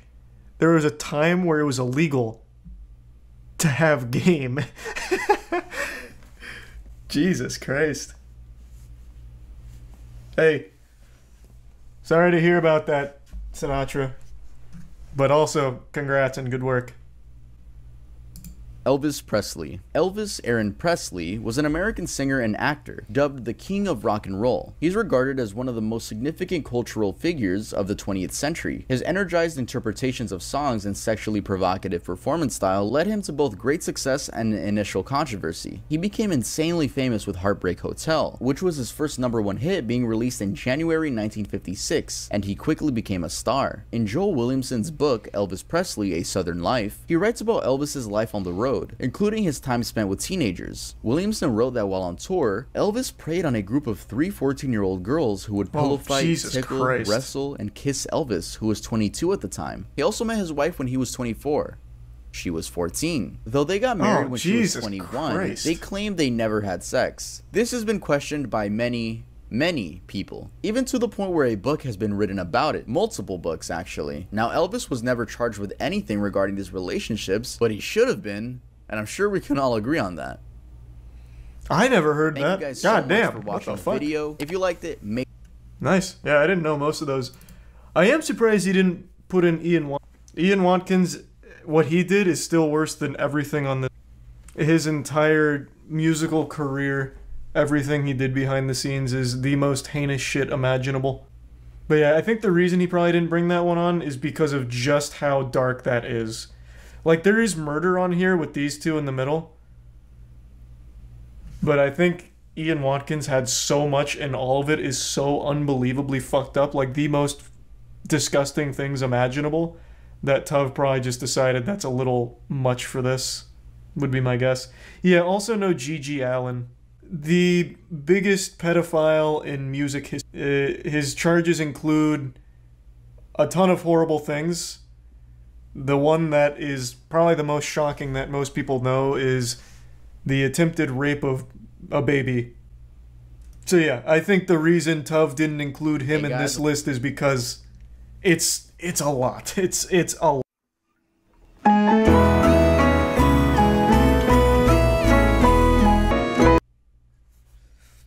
Former governor of Vermont, Howard Dean, literally ruined his career over the Dean Scream. Wow. We actually have an old head in here. The Dean Scream is what Chappelle, back in the early days, made an entire skit based off of. We're going to Oregon. We're going to Vermont. Ah! And then Chappelle made an entire skit out of it. His career ended on the spot. That is a classic. Which is so stupid. It's actually... I'm going to play it. I'm going to play the clip. What was his name again? Dean... I'll just do Dean Scream. It's crazy to think of this now because at this point, this guy would get 1 million Twitter followers overnight and become a TikTok sensation if he did this right now. But this ruined his entire political career. This one moment. This one goofy scream. You know something? Tell him, Dean. You know something? Fuck yeah, Howard! We will not give up. He sounds like the president from Independence Day when he gives his last speech. Arizona or New Mexico, Oklahoma, North Dakota, Delaware, Pennsylvania, Ohio, Michigan. We will not quit now or ever. We want our country back for ordinary Americans. Exit Tier 1 raise. I don't remember this for sure, but I do remember reading that he was actually an extremely liked candidate right up until that moment. I'm going way into the data banks of my brain for that, but I think I remember reading that going into that, people fucking loved him. Like, people fucking loved that guy. But the second he did that silly scream, they threw him to the wolves. That was true? He had a lead in the polls? Okay. Yeah. Like, it is like a WWE performance. Just one and he cooks it up, too. Like, look at him charging it. It's like a spirit bomb. Like the White House! Yeah! Yeah! And then Chappelle kind of just dug the nail in the coffin. He made a whole skit about it. We're going to South. Just kept on with it. This one. Howard Dean finally, God rest his soul, had his political career ended. Just one scream. Ahead of his time, though. Like I said, if he did this today, he would be extremely popular for it, and he'd get a lot of new fans. Is he alive? I don't know. I always just assume when I stop hearing about, like, big celebrities that they're dead. It's a bad habit of mine. I just assume that the reason I stopped hearing about them is because they died. He reprised his speech in 2016, no scream, though. What's the point, then? Here's what I say. I think Howard Dean should get the cobwebs off. You know, get on his dancing shoes again and make a run for it. But this time, invest heavily in the Dean Scream. I think that should be the focal point of all of his campaign rallies. Build his whole brand around that and give it another crack. You could be his running mate. Yeah, I don't want to be his running mate. I'll be his campaign manager. I'll design his appearances. I'll have this man going on like Twitch rivals for games he doesn't even fucking play just to keep saying, yeah. Did Howard Dean in the next Smash tournament? Oh, yeah, have him casting Smash. But then wouldn't he become the breathtaking? No. I think it's a little different with the Dean Scream. I legitimately think he got done so dirty.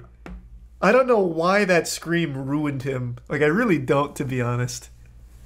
I don't know why people got so upset at the Dean Scream back in 2004. He got done so fucking dirty with that. They sampled the Dean Scream in Breaking Bad. Oh, really? What? When? I don't remember that. In here?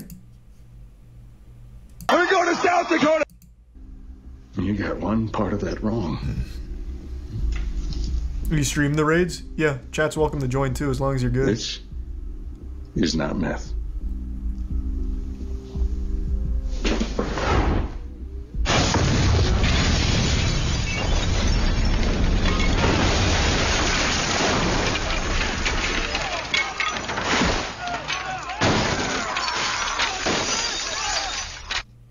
Was that actually in the show?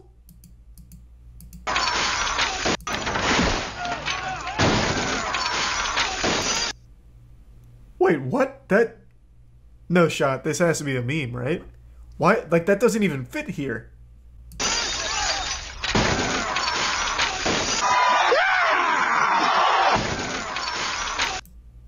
Nah, no shot. That's definitely just like a meme. Find another clip. Good idea.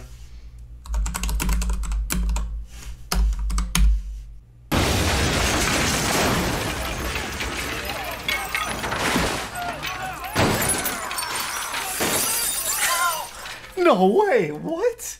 Why is that even there? No one's even talking about it. What the fuck is the... What? It wasn't... That had to just be there as a joke. What the fuck? Yeah, it had to just be like a little joke with the crew.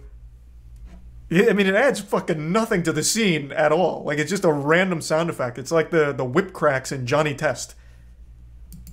They must have just, like, been, like, laughing about this and threw it in.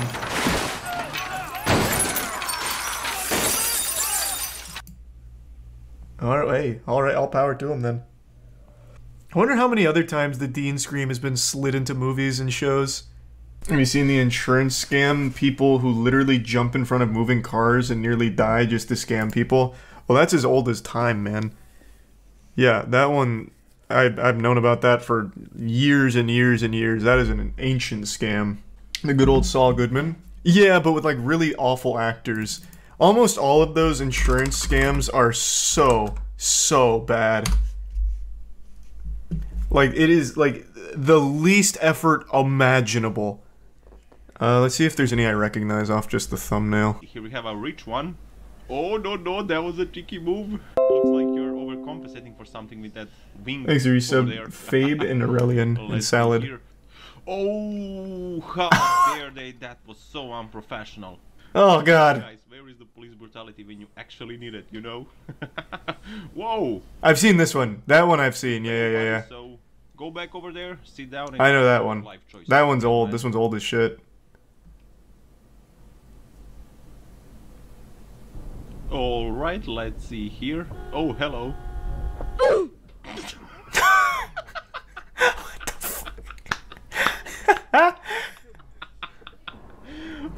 What a technique. Wait, what the fuck? That actually probably, like, broke his whole ass bone.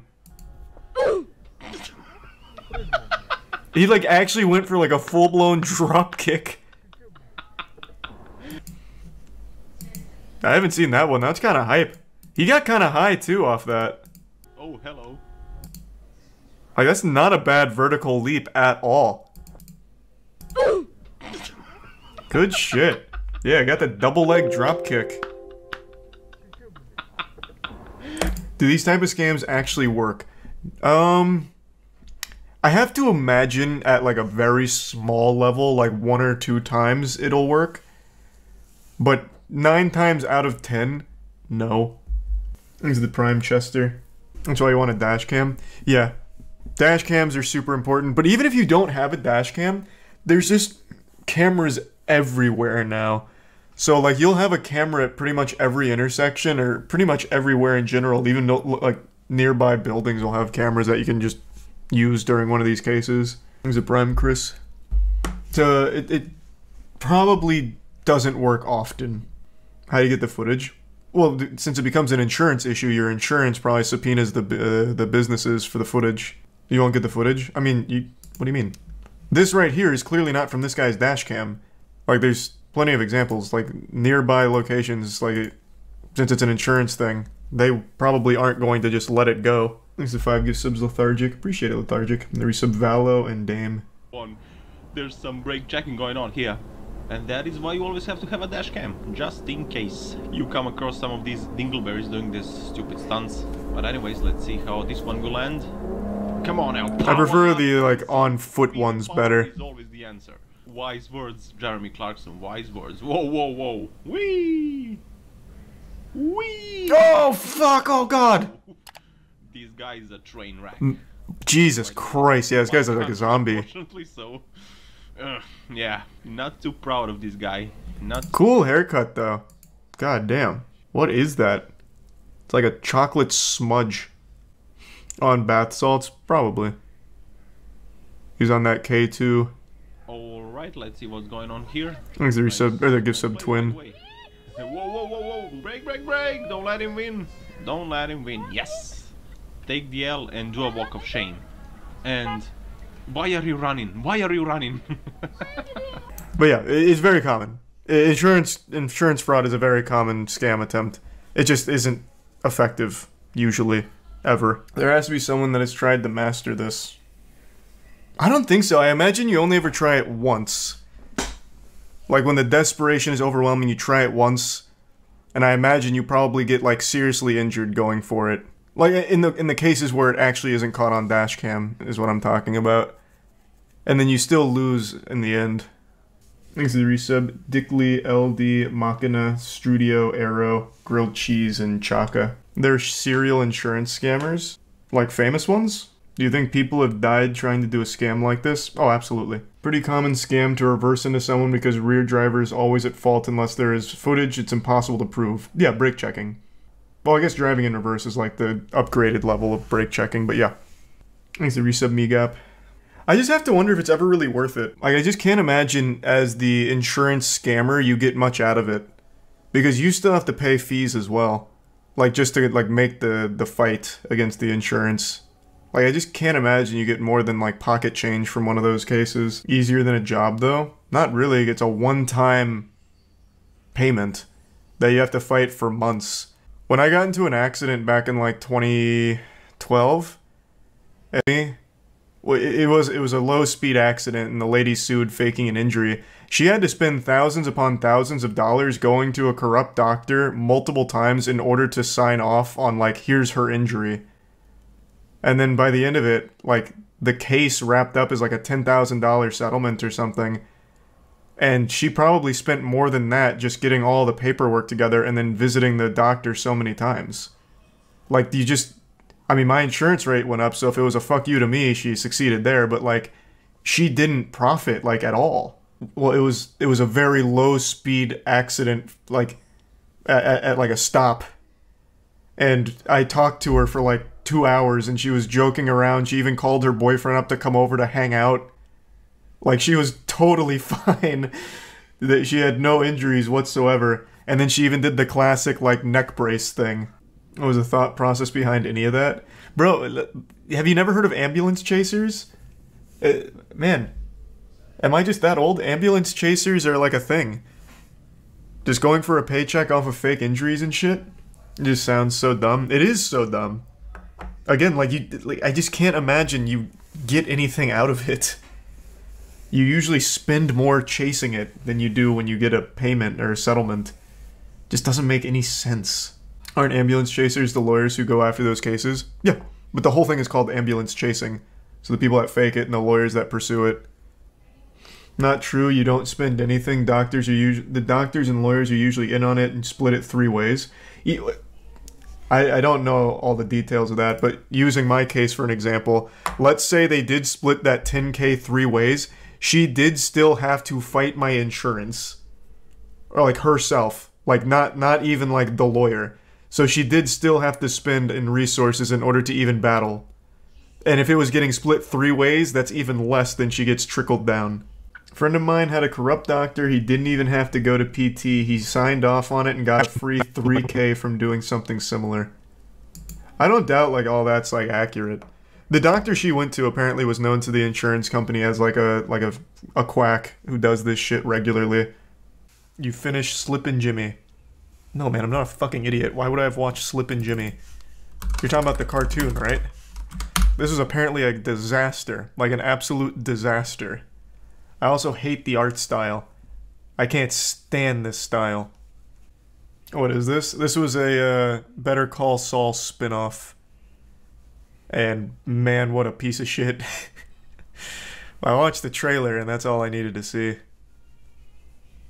Looks like Big Mouth. Yeah, everything is starting to look like Big Mouth. It's the cheapest and fastest animation. So everything's going that way, and it's really frustrating. You sound like Martin Scorsese talking about Marvel. Hey, I will die on that hill. I think Big Mouth and all shows like Big Mouth are the worst thing to ever happen to animation. They're not only extremely ugly, they're extremely fucking lazy, and they're unwatchably bad. I will scream that from the mountaintops. BoJack's good though. I would what a disservice to BoJack. You really think BoJack looks at all like this? I don't think so. I don't think it's even close.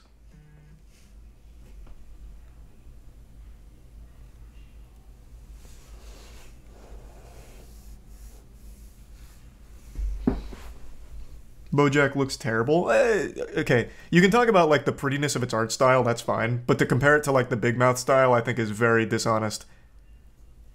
For BoJack in particular, I think the griminess of its art style like helps complement the tone of the show, but that's just me. You can find it ugly all you want, that's totally a fine, fair critique, but to compare it to like Big Mouth style, I think is just wrong. Who is Slippin' Jimmy even for? That's what I said when we first watched this. Like, it's not like kids are super into Breaking Bad and Better Call Saul, so I don't think it's going to be geared at kids, but it also has a very childlike tone to it. Like, it's not like an adult animation, it's very childish. So, like, I don't know who the audience was. Looks like it aired on Quibi. Any reference to Quibi gets at least a little bit of a nod from me. Shit's a deep cut. The fuck is Quibi? It's so beautiful seeing no one remember Quibi. This only existed... We watched the whole video on it, but I think this only existed for like a year. If that. And it got like billions of dollars pumped into it, and they had so many big celebrity names attached to it. It was basically supposed to be a platform where it had like shorter form content from celebrities, but with a production value of like a full movie. So they had one thing on Quibi with was it Chris Hemsworth? It's because of COVID that it flopped. Oh, that's some cope. Were you one of the shareholders or something? No, this shit was dead on arrival, really. There was no interest from like the majority of people. It was just kind of like a misguided platform that didn't really know what its niche would be or what its audience wanted. I'm sure COVID didn't help, but I don't think that's the sole reason for its downfall. Wouldn't COVID have helped? No, because like I said, their whole thing was like big quality, like high quality, expensive productions, like vertical short form productions. And since COVID was shutting down productions, they couldn't pump those out. So COVID wouldn't have helped them with creating content. So that would have absolutely been a bit of a hindrance, I imagine. Made a platform for a product no one is interested in. Yep, that was kind of just a big issue. Like, who the fuck wants to see a 30-minute Liam Hemsworth vertical video movie? Like, is this one of those things where it's like no, there's no real audience for it? Hey guys, welcome back to another video. Today we're going to be talking about the darkest TikTok Iceberg Part 2. My most requested video ever on my channel. The last one completely blew up with 800,000 views. So thank you guys so much because the last time I made the Iceberg, we were at 85,000. Now we're closing in on 150,000 subscribers. So if you like my personality by the end of this video, make sure to subscribe and maybe you could watch the 100,000 celebration, hopefully, because the goal for that one is 50,000 views and 10,000 likes. Anyway, I'm not going to explain how an iceberg works because this is part 2. Also want to mention that just like last time, this list is not going to be from most known to least known. It is going to be from most tame to most gruesome. Should credit me. A lot of people have been reacting to my old video and they don't credit me in the description. Only one channel did that, so please, if you're going to react to this, credit me. Also, I want to let you guys know I'm not only an iceberg channel. I know a bunch of you found me through that part 1, but I am not an iceberg channel. I love making morbid videos, basically. So if you like that, make sure to subscribe. But, you know, I make whatever I want. So if you guys like my personality, make sure to hit that subscribe button. And yeah, let's get started with the Iceberg Part 2. The tip. Faking disabilities part 2. Oh, Last we time already we know talked this about one. faking disabilities, we spoke about this man that was just pretending to be disabled in general. There was no specific disorder that he was faking. It was He's just, he didn't even Alvarado. explain it. That's how bad it was. But you guys were telling me in the comments that a lot of people fake Tourette syndrome and multiple personality disorder, aka DID. I always knew about these, but the reason I didn't include it in the original video is because I didn't want to call anyone out in case I called out the wrong person, and let's just say that person actually does have Tourette. He's a I prime would look Jesus. like a horrible person. But luckily, someone was called out, and they were called out because they were faking Tourette's and they were caught. A user by the name of @TixandRoses was caught faking Tourette's. So this person would make TikToks Please showing their resub, Zach. daily struggles dealing with this disorder. Though when they had a tic attack, this person was smiling throughout the experience. If you know anyone that has had a tic attack, you know that it's a painful and irritating experience, not something that you smile about and get giddy about. Anyway, this person was found out to be faking this because 1, people Didn't you with cover real this? Tourette's were Yeah, calling but them even out, this got and 2, controversial. they had a second account focused on crystals, energy, and I astronomy. privated the video because where, I didn't know what to surprise, believe they had anymore. no tics at all throughout these TikToks, and the live streams on that TikTok account. Eventually, their sister posted on Reddit explaining that they had never shown any signs of tics as children. She goes on to explain that they want nothing to do with their family anymore, but they are mentally ill. Now, in the case of multiple personality disorder, aka dissociative identity disorder, there are a bunch How of so? posts on the subreddit called Their r/fake sister disorder retracted the cringe, statement. where a bunch of users are being called out. However, I'm not going to be calling out any specific users for the multiple personality disorder because I simply don't want to. But what I will say is, if there are people faking Tourette's, I'm sure there are a bunch of other people He's a faking bitch, all John. kinds of disorders on TikTok. Cryptic translations. In late 2020, early 2021, users found out that typing re into the comment section and then clicking translate would lead to creepy messages such as, "It's crying, it's weeping." Cry. What is the meaning of this the is word? lame. It cries out behind you. Suffering, suffering. It's alright. At first, I thought people were just changing the code or, basically glitching out the TikTok system in order to make these comments look creepy. We're still in the But most tame no, section, it was a though. genuine glitch that anyone could do. You could type it out and it would translate to that. But trying it out now in 2021, it seems like it has been patched by TikTok. So, I mean, I got it to work on one comment, if that means Dissociative anything. identity But the disorder question is the new why? favorite thing Why to does fake. re translate Yeah, to I mean, these that's still very odd popular on translations? TikTok. According to Google Translate, the word re and its variations could be translated to Maori, an endangered language spoken by one of the indigenous tribes of New Zealand. According to the Maori dictionary, the word re means to be angry, annoyed, or enraged. It does not mean Rihanna. The word ear, on the other hand, is detected as delusional? Shona, or I'm not going to pronounce that. I'm going to butcher that. One of Shoza. the native languages That's how you of pronounce it. Zimbabwe and South Africa. So at the end of the day, it seems like TikTok was hope. going off the Maori Otherwise, I'm gonna look definition real of dumb. re, but it would like glitch out because it interferes with the other languages, leading to some very messed up translations.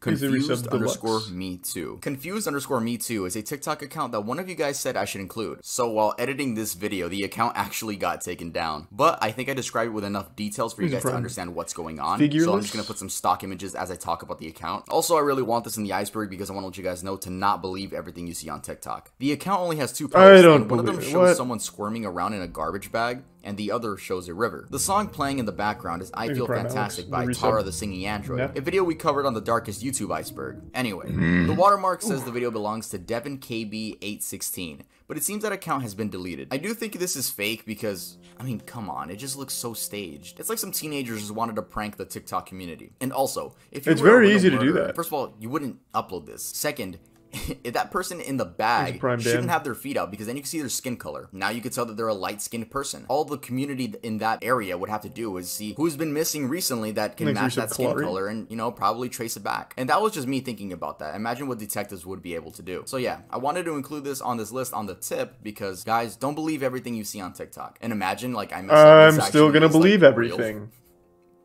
Because it's more fun that Suffocating way. flies trend. In 2020, a new trend began emerging where users would trap flies in syringes and squeeze the bottom, alluding to the idea of the fly being squished to death. Most of the times they wouldn't squish the fly, at least What a on video, weird but trend. sometimes they would actually post it. This is a rare case where someone actually claims they made the trend. The user goes by DJSHBDBDB, and his bio read, Hey girl, "Squishing I made fly at that 50K. squishing I fly really started trend a on fly and TikTok. syringe trend now." This user has since So we changed fucking his at my name place and of gotten yours. banned due to violating community guidelines. I saw some people arguing in the comment section saying, "Wow, Gen Z is so soft. We're really protecting flies now." But like, That's not the point of the argument. No shit, we all kill flies when they're flying around in our room. But it's just really stupid when people do shit like this for clout. Like, dog, everyone kills flies, but it takes a special kind of person to trap a fly, put it in a syringe, start squeezing the bottom of it, and then post it for TikTok clout. I don't feel like hunting that shit down. It's such a hassle. Fly at 50K.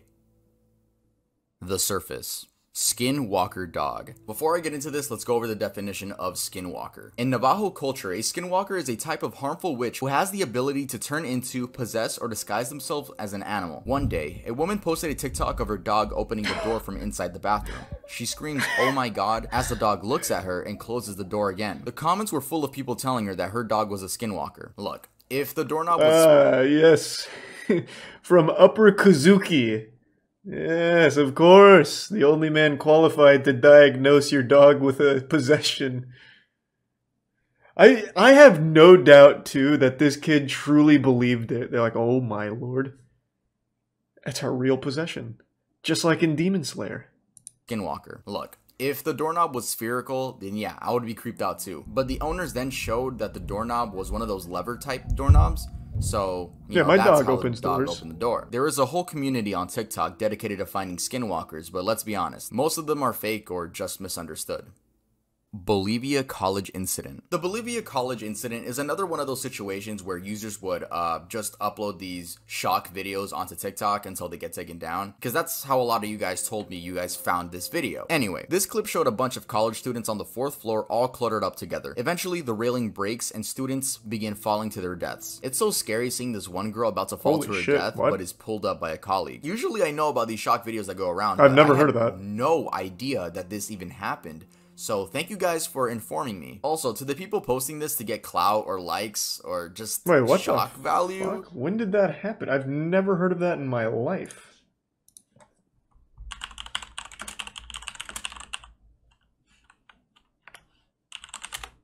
Well, I'm not looking it up on stream, obviously, but I've literally never heard of this ever. It happened in 2021. What? Damn, what overshadowed this? Like, did Dreams stream during this day or something? How is this not trending on Twitter? How far up were they? 4th floor, it says right here. It was all over Reddit. Damn, what the fuck was I doing in March of 2021? I never heard of that at all. Thanks to resub Watt and the resub Kazama. You're fucking weird, bro. You're a weird piece of shit. The body. Jesus, I'm sorry, I just haven't heard of it. Jesus. TikTok. That man came after me. April 24th, 2021 was no longer a normal day. Instead, it became TikTok's day. I'm sure you all remember this because the news seemed to have went mainstream, considering my mom was talking to me about it because it was being talked about on Univision. But yes, this was supposed to be a day where guys would go out and girls? I don't think anything happened though. I read a lot of articles about it, but no, it was just no a big really troll. Said anyone got hurt. At least I hope so. I hope no one got hurt. I remember that one, yeah. The person who started this trend can't really be traced. It didn't seem like there was a person. It seemed like it was just a community that did it all at once. So, goddamn, man, thank you. Yeah. Update on cat killer's identity. In part 1, we talked about the lady cat killer that would go on Omegle with the tag furry from 12 AM to 2 AM and would show off skinned and burned cats. She would also go on TikTok basically having fun that she wasn't caught. And in the video, I said that the authorities did get involved, but I did not mention who she was because I thought the internet never found out, which was stupid of me because this is the internet. The cat killer was found out to be Crystal Cherica Scott, a 19-year-old woman in Indiana who apparently sold Animal Crush videos on the internet. She would go on websites looking for families that were giving away their pets and then proceed to kill them on video. When searching her home, FBI agents recovered numerous animal parts and skulls that were consistent of the size of cats and dogs. Agents also discovered approximately 3 live dogs, 12 live cats, and several lizards. Scott is facing up to 7 years in prison, 3 years of supervised release, that is so fucking stupid. $250,000. That is so dumb that they are not more strict on that. It is fucking shocking. Even if, let's say you don't even like animals. Let's say you're a person that just fucking hates animals. At the very least, there is so much documentation to prove that people that harm animals or torture animals on camera for views or to sell the videos are literally the most likely to be serial killers. So even if you fucking hate animals, there is no argument where this person should ever be free again. For this long, this many tortured and killed animals on camera, There is no world where this person should be allowed back in general population. Fucking crazy. 7 years maximum with 3 years of supervised release. Good lord.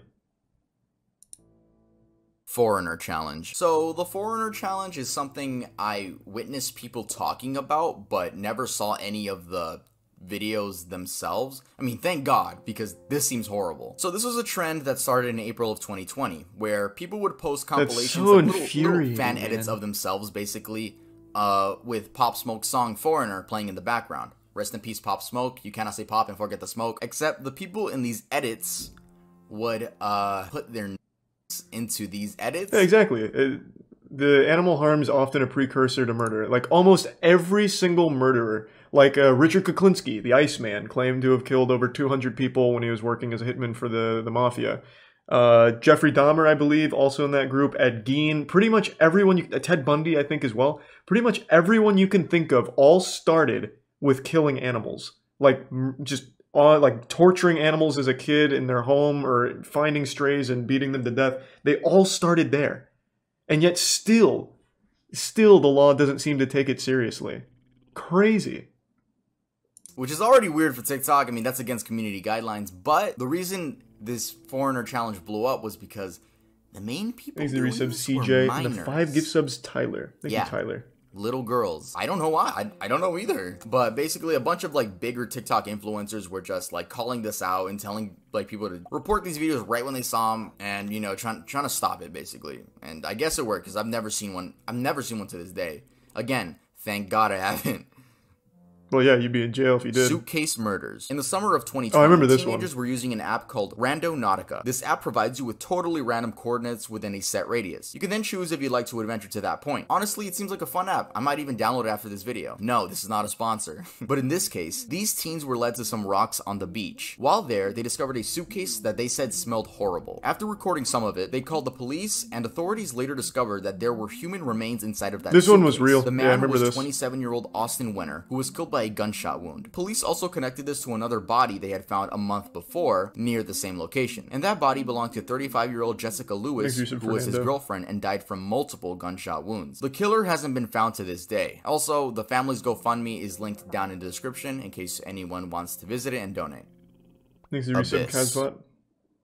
TikTok Bangladesh human trafficking. In June of this year, Bangladeshis were shocked when they saw a video circulating on WhatsApp. The video showed an almost 4-minute clip of a woman being gang and tortured by 4 men and 1 woman. Authorities got involved and were able to save this woman, which was a victim of human trafficking. The reason this is on the iceberg is because a popular TikTok influencer who went by the name of Babo not only and trafficked the women in the video, but also would use his social media clout to lure 50 other women into a cross-border human trafficking ring between Bangladesh and India. Traffickers use TikTok and Facebook groups to find women in Bangladesh. They were lured to India under the false premise of either shooting videos or finding employment. Man, that's sick. Imagine like a struggling woman in Bangladesh looking for a job, looking for employment, just to be lured into one of these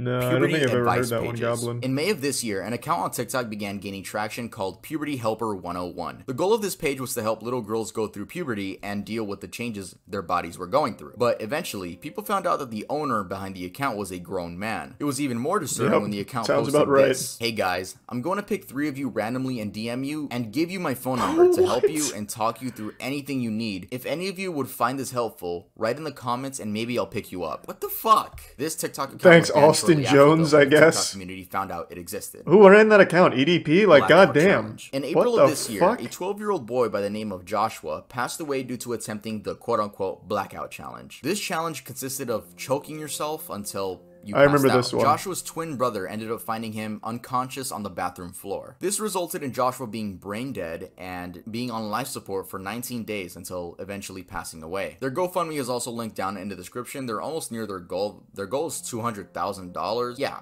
if you guys want to donate, then donate, but rest in peace to Joshua. Rest in peace. 1444 video. The 1444 video is another video that would circulate around TikTok, just like the Bonnie McNutt video and the Bolivia college incident. This 2019 video showed a teenage Russian boy sitting on his couch saying a quote and then shooting himself in the head with a semi-automatic rifle. The way this video got its name is unknown, but I'm sure someone just button mashed, you know, just 1444. But it was actually uploaded to YouTube with the name 1444 and was left up for 3 days. So YouTube just didn't take it down for 3 days straight. Anyway, the young man in the video went by Gleb, and I'm not gonna pronounce his last name, I'm gonna butcher that. And the story goes, and I quote, according to friends, the young man decided to commit after a quarrel with his girlfriend on the basis of jealousy. Against the backdrop of personal problems, this event became a fatal, irrevocable moment, after which the young man decided on a desperate step. Beloved Gleb was a 17-year-old Muscovite Elsa Gumirova. Girl showed no interest in the last hours of the young man's life, and didn't even go to the broadcast. She refuses to comment on what happened. Why would she go to the broadcast? I think that's probably a translated paragraph, because the English wasn't that good fucking on that. Please take this as a grain of salt, because that was submitted by an anonymous user. He was live streaming this on VK, which is a social media in Russia. Before he commits, he says a quote, and that quote translates to, Nikita, if you tell my parents about this too quickly, I'll get you from beyond the grave. I know that you have their phone numbers. Anyway, how does the saying go?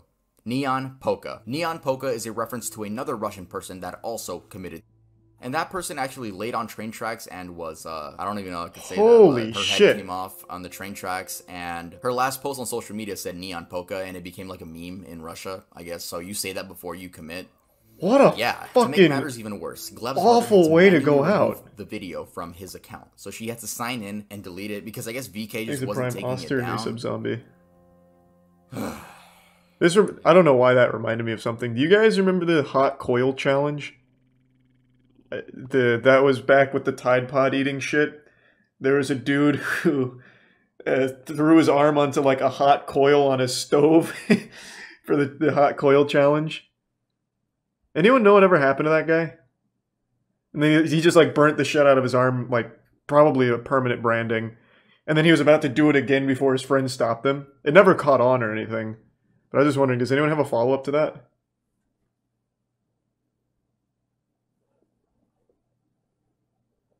No follow-up? Damn. He's got nice scars. No, he's got stupid scars because it was literally just a hot coil. So his scar is just going to look like a pile of dog shit on his arm. It's not even like a cool scar or anything.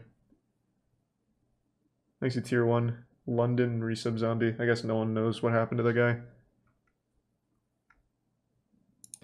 Chao Kiyome. Chao Kiyome was an Asian TikTok influencer with over 100,000 followers who was also a crane operator. She would make videos showing her daily life and made innocent videos. One day, while live streaming, she accidentally misstepped on the crane and fell 160 feet to her death. There is a video of this, but it doesn't show anything because the phone's just like rapidly spinning in the air. Yeah, I mean, rest in peace to her. I don't know if this was one of those like shock videos where people would just post it on TikTok. I'm sure it was. If you guys are telling me in the comments, I mean, I'm sure people would post this too, which is so fucked up.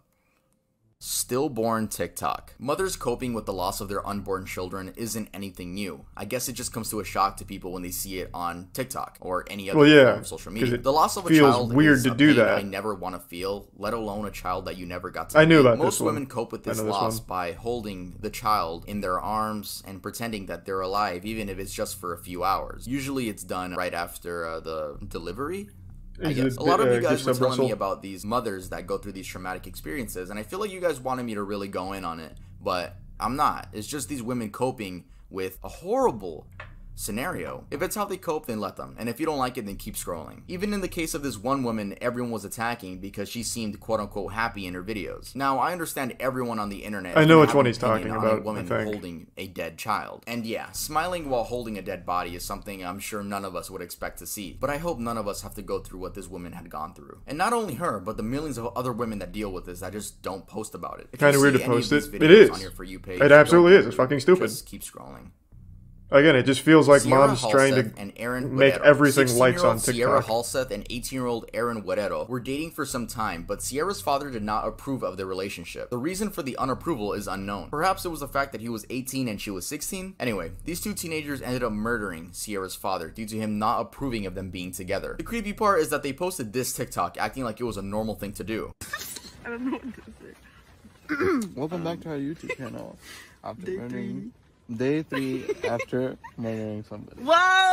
Whoa, what a way to start a vlog. The Hey, father had been hey, stabbed to whoa. death and his body was set on Jesus. fire. His body was found in his own garage. Cops say Sierra and Aaron then took off in her dad's car right after the event. They were arrested days later 400 miles away in Salt Lake City after apparently trying to dodge a train fare. The teens were also caught on camera buying these tools such as like bleach and other cleaning products like if they were gonna clean up the murder scene. The teens have been charged with murder but haven't entered a plea. If convicted, Guerrero could face the death penalty. Because she is a minor, Sierra faces life in prison.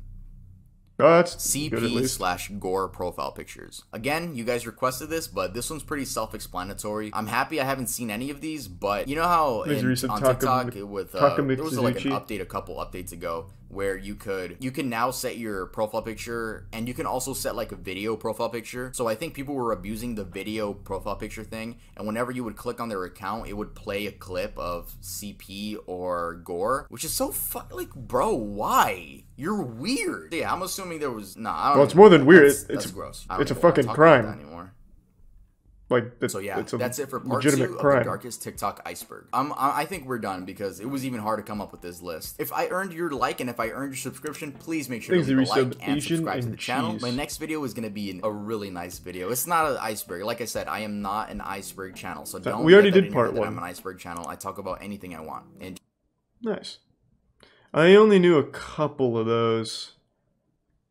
I knew more from this one than that one, actually. Yeah, we might as well just finish it, I guess. I can't imagine there's too much more that he hasn't covered, because he's doing really broad topics instead of, like, specific instances, or at least in this that he did. So yeah, we can finish it.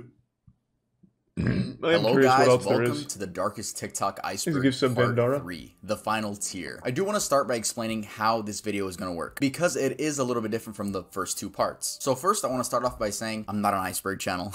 just want to get that out there. If you guys want to watch my last video, make sure to go watch it after this video. It is called Cartoon Episodes That Traumatized Children. So yeah, if you like morbid horror video essay, I already know what's going to be on there. Make sure to hit Courage of Cowardly Dog, King anyway, Ramsay's usually Curse. we go from most tame to most gruesome, but for this video we will be talking about 10 topics, those being the worst of the worst that we could find. And why do I say we? Well, today we actually have a co-host for this video. Joining me today is the amazing True Crime Cam. You guys may have seen her TikToks on your For You page, considering she has 1.3 million followers on the app. I just really needed someone who had the TikTok knowledge. So this video will be split evenly. I'll go once, then she'll go, then I'll go, then yeah. Make sure to subscribe to her. She's gonna earn your subscription by the end of this video, trust me. Also, thank you guys so much for letting me get the 100K plaque. That's so amazing. When we started this series, I was at 85,000. Now we're nearing 200,000. Isn't he close to like 500K so thank you guys so now? much for sticking around. He's over. And God damn, he's popping off. Grab a snack. Let's get started with the video. Jesus. I feel like he was at 500K like a day ago, or whenever we watched the first part. Jonathan Melindo. I don't want to say his actual name, simply because I think YouTube demonetizes whenever you say his name. That's why we're going to go with Jonathan G. You guys most likely have heard of this, but let's keep talking about it. Jonathan G was a TikTok account that appeared in 2020, but the original account has since been banned. To understand exactly who and what Jonathan G is, first we have to go back to 2016 and inform ourselves about the Blue Whale Challenge. The Blue Whale Challenge began in Russia and was basically this game where anonymous users on the internet would manipulate young teenagers into themselves. The challenge would last for 50 days and you were supposed to do 1 challenge a day. The last challenge involved jumping off of a high building. It is believed that Rina Palenkova was the first victim of this horrible game. We spoke briefly about her in part 2. This happened again in 2019 with the infamous Momo picture, which I can't show or else this video would get demonetized. YouTube does not like this image because of just how controversial and popular it became and the negative connotation it carried with it. Then in 2020, the same type of challenge returned, but in the form of Jonathan G. So, where was the first sighting? Apparently, the first sighting of any of these accounts was on TikTok, going under the username @JonathanG54. I remember the Momo thing. Eventually, more and more people began adopting this Jonathan G persona. These people would message others on TikTok, Instagram, Twitter, and Discord, and force them to play their game. Yes, this game involved harming yourself and eventually committing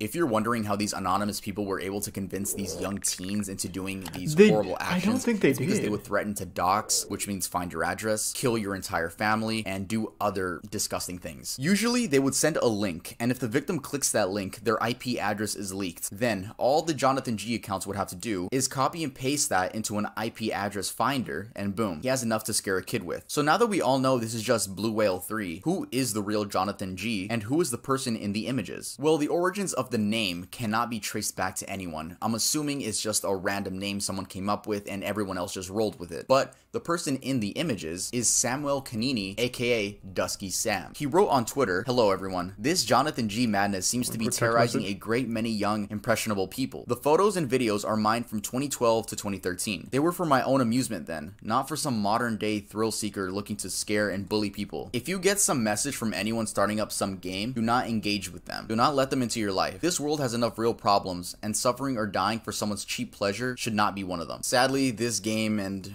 all the other versions of it have resulted in a lot of kids committing. Well, I don't think so. If I remember correctly, I haven't done research on this, but I do remember that Momo thing. I don't remember Goofy, whatever that is. I remember that guy's face, but I don't remember that being anything like further than that. But the whole Momo thing was all just a complete hoax. It was all completely fake. No one actually like hurt themselves or anything like that. I don't even know what I type in to find it. Momo related deaths, maybe? Let me see. Oh, that's what it was called. The Momo Challenge. Yeah, the Momo Challenge hoax. I don't think there was an actual case of somebody, you know, killing themselves from it. Who Momo is? I don't know why you asked that so awfully, but it's this thing. It's a picture from some old horror skit or something. This thing.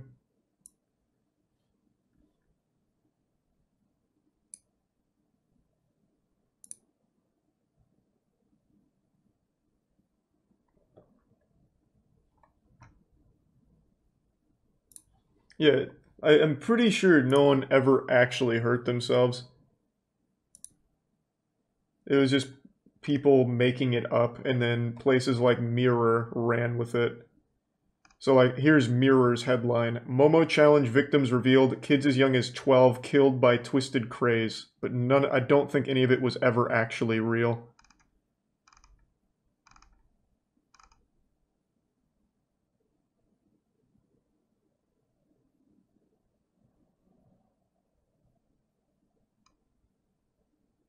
I'd have to look more into it, but yeah, I do remember it all being outed as like all those stories that were reported weren't actually true. Thanks to Prime Outlander and the resub Dictron and Tier 1 Hammer. Give me one sec.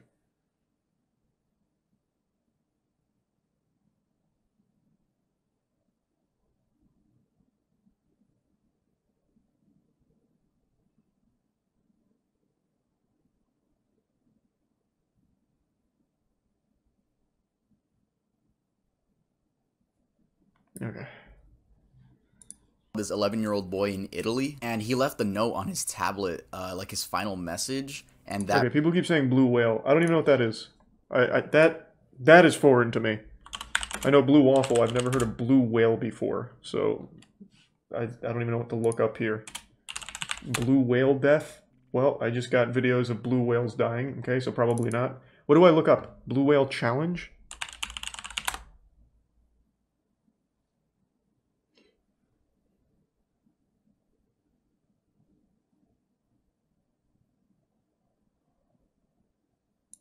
Okay, let's see.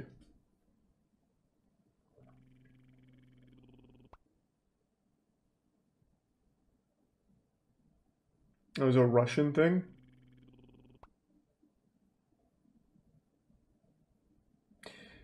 The piece, so there was initially an article that came out linking multiple children's suicides to the Blue Whale Challenge, and then it is critiqued by saying the piece was later criticized for attempting to make a casual link where none existed.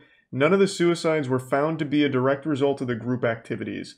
Claims of suicides connected to the game have been reported worldwide, but none have been confirmed. That's what he's talking about. Well, I know. I'm just saying, like, I've never heard of the blue whale one, but none of this was ever, like, actually confirmed, ever. At Red, I love you, Mom and Dad. Now I have to follow the man in the black hood. I have no more time. Forgive me. I just can't believe people are out there trying to manipulate kids into doing this. Just why? Because it's fun? Because it's cool? Like, if it makes you guys feel any better, people actually were trying to be this Jonathan G character, and they were sent off to prison. And thank you for the tier 1. Hello everyone, I'm Cam, aka True Crime Cam on TikTok. I also have a YouTube channel if you want to subscribe. I would love you forever. And I also want to say thank you to Tuv for inviting me to collab on this video. You're awesome. Okay, let's get into it. Let's talk about John Ferry, aka the founder and CEO of John's Bones. I'm sure a lot of you have seen this guy on your TikTok For You page at least once. And if you have seen him, you would remember because he has a massive collection of human bones. He's come under scrutiny recently because people are questioning if his business and the way he treats the remains are ethical. John told Mashable this in an email referring to his business. Quote, "These pieces are not decoration. They are teaching tools and serve a very important purpose." This is a very hypocritical statement considering John has dressed up these human remains and let his cats play with them like toys. Oh. I was gonna say, like, that's a pretty reasonable response. How to tell the difference between a male and female skeleton? By fisting. We drove to buy a real human skeleton. The thing about the question of where do I get them from? I bet the people would be happy to see their bones being so enjoyed. It doesn't matter to like 99% of you because you won't do anything with that information. And the second thing is, it's kind of like going to your weed dealer and being like, where do you get your weed from? I first want to point out that John is not an osteologist, which is a trained professional who critically analyzes and evaluates remains to determine where they came from, how old they are, etc. People have stated that if he tried to get into this field, they would shut him down as soon as they saw his TikTok. John is just a designer, a rich guy in New York City that started his business with the help of his parents. John buys his remains from old medical collections or bone traffickers, then sells them back to the public under the guise of making the study of bones and human anatomy accessible. Anyone could buy these human remains and do whatever they want with them. You could close out this YouTube video right now and go buy some human bones. That is it. Give me just 1 second. Is that true? I had no idea. I know you can buy, like, for, like, I remember in college some classes had human bones to teach. I didn't realize that was just something I could get on Amazon. Let me see. Bone trafficking? Let's see. Looted skulls and human remains are being sold in the black market. So where is this site? Because that's not coming up for me. Is it on Etsy, maybe? And do I get to know whose bones they were? Like, do I get, like, a picture of what they looked like before death? And it's like, hey, it's belonging to fucking Paul Cheeseburger. These are his bones. Thanks for resub Skykill and Squatch.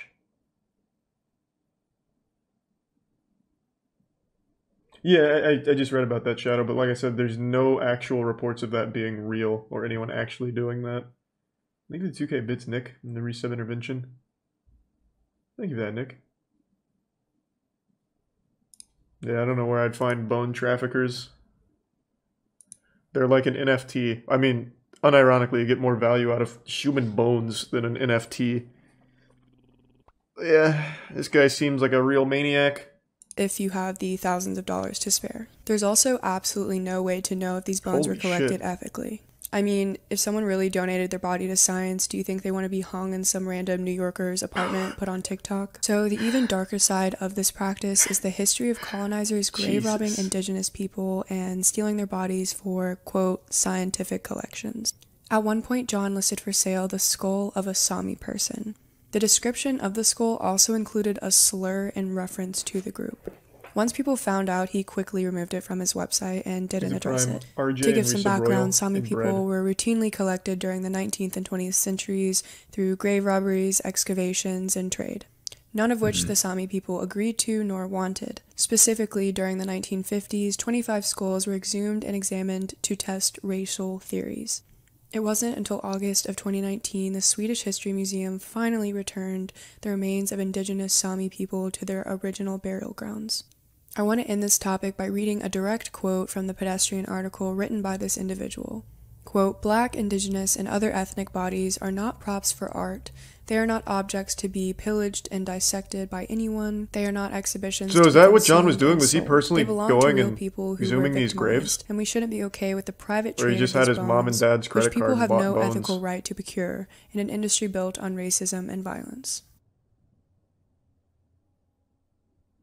Gemini, corrected. Okay, so in part 2, I spoke about Gemini and Daniel Larson. bought I got some them. backlash for my Okay. bad research from a very Dave on. serious Papa Gut. We spoke in DMs and I even popped into his stream and we had a very nice and wholesome conversation about the topics that I messed up on. He was extremely nice when educating me on both situations, but today we will only be talking about the Gemini situation, not the Daniel Larson one. Reason being, I was planning on talking about both Gemini and Daniel Larson and correcting both, but Daniel Larson, or at least I think it's him, left this disturbing comment under Papa Gut's video, which made me say, you know what, I'm not sticking my head any further down this rabbit hole. I spoke to Papa Gut in DMs and he agreed that that situation is just kind of getting out of hand at this point. So if you guys want to know more about that specific situation, make sure to go to Papa Gut's channel. He has a bunch of videos about Daniel Larson. Anyway, back to the Gemini situation. In part 2, it seemed like I almost downplayed the Gemini situation. By the way, if you guys go back to the video is updated. Those 2 segments are actually trimmed out of the video. It seemed like I downplayed the situation, which is something I would never want to do. Who the fuck is Daniel Larson? About the R word here, I would never want to downplay that. I was telling Papa Gut in the stream that those were not my intentions at all. Like I was not doing this with ill intent, you know? Anyway, I went on Papa Gut's Twitch stream. As I was saying, he was educating me on both situations, but I would like to share with you guys some notes that I took while learning about all the horrible things Gemini has done. So first off, I want to say that Papa Gut was actually one of the people that really pushed for Gemini's termination of all social media. And judging from Papa Gut's uploads, it seems these stories I'm about to tell you happened in 2020 or were at least revealed in 2020. These stories are not in chronological order, but they are all true. Trust me, I tried finding it in chronological order, but wow, there is a lot to cover here. So I'm going to give you guys my main bullet points. Gemini registers as a minor on Yubo to talk to other minors. This isn't necessarily illegal, but the implications of this are very odd. Gemini has sex with a 15-year-old not knowing she was 15, and him being 19. Then Snapchat screenshots came out revealing that when he did find out, he still wanted to have phone sex. And him having sex with a 15-year-old is still illegal. Like, that's extremely illegal and irresponsible. As influencers, we're supposed to make sure that the people we carry conversations with on the internet are over 18. Gemini was an RA in a college dorm and would be creepy and break into girls' dorms, sit on their beds and wait for them to come home. This resulted in Gemini being kicked from the school due to sexual battery. Papa Gut says he received this info. Did he pull the naked man? At college. A girl came out with her story about Gemini in which she showed images of her bruised body and claimed that she was drunk, so Gemini took advantage of this, drove her home, and R-worded her. I in no way meant to downplay the situation when I first talked about it, and I'm sorry to anyone if it seemed like I was downplaying the situation. I don't even know what you said about it. It was all my fault. It was just bad research on my part. Gemini has since returned to Instagram as ZZER_00, where he took the religious route and praises God every chance he gets. Happens every time. You can even tip him or buy a cameo from him, which I said in the original video, which is why? Why? So yeah, this Gemini dude is disgusting and trying to get people to pay for his cameo, like, or tip him. It's absolutely disgusting. And again, thank you to Papa Gut for educating me on the subject. I've never heard of him Victor or Daniel Sosa, Larson. The killer that TikTok users found and caught. So on February 23rd of this year, Daisy De La O was fatally stabbed outside of her family's California home by her ex-boyfriend, 25-year-old Victor Sosa. Her body was discovered the next morning by a property manager, covered by a roll of carpet. Victor was a suspect immediately after her death, but he had already fled the country.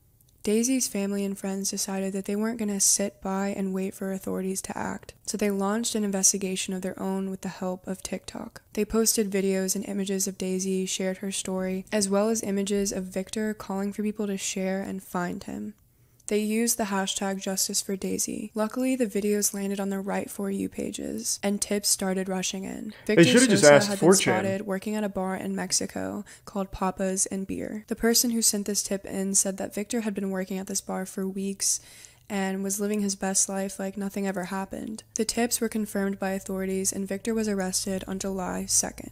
He was transported back to LA and pleaded not guilty to the murder of Daisy. Daisy had ended her relationship with Victor just weeks before her murder because he had allegedly been This was not the story her. I thought it was. Victor then texted her, convinced her to come outside, and that was the last time she ever saw her family. Daisy's mother, Susanna, told the media this, quote, "He took a part of my soul and I can never get it back until I reunite with her again. I hope he remembers my daughter's face every single minute of his life. I hope he rots in jail and never hurts anybody else." Susanna wants justice for her daughter and hopes by telling Daisy's story that other young women will find the strength to lead these abusive relationships. If you or someone you know is suffering in an abusive relationship, go to www.thehotline.org. I feel like TikTok would actually be a really good tool for something like that. Challenge. Just because everyone has TikTok. TikTok. Trend surfaced on TikTok. That being like, look at EDP, challenge. For example. EDP literally can't exist in even like a parking lot in bumblefuck nowhere without someone videotaping him for TikTok.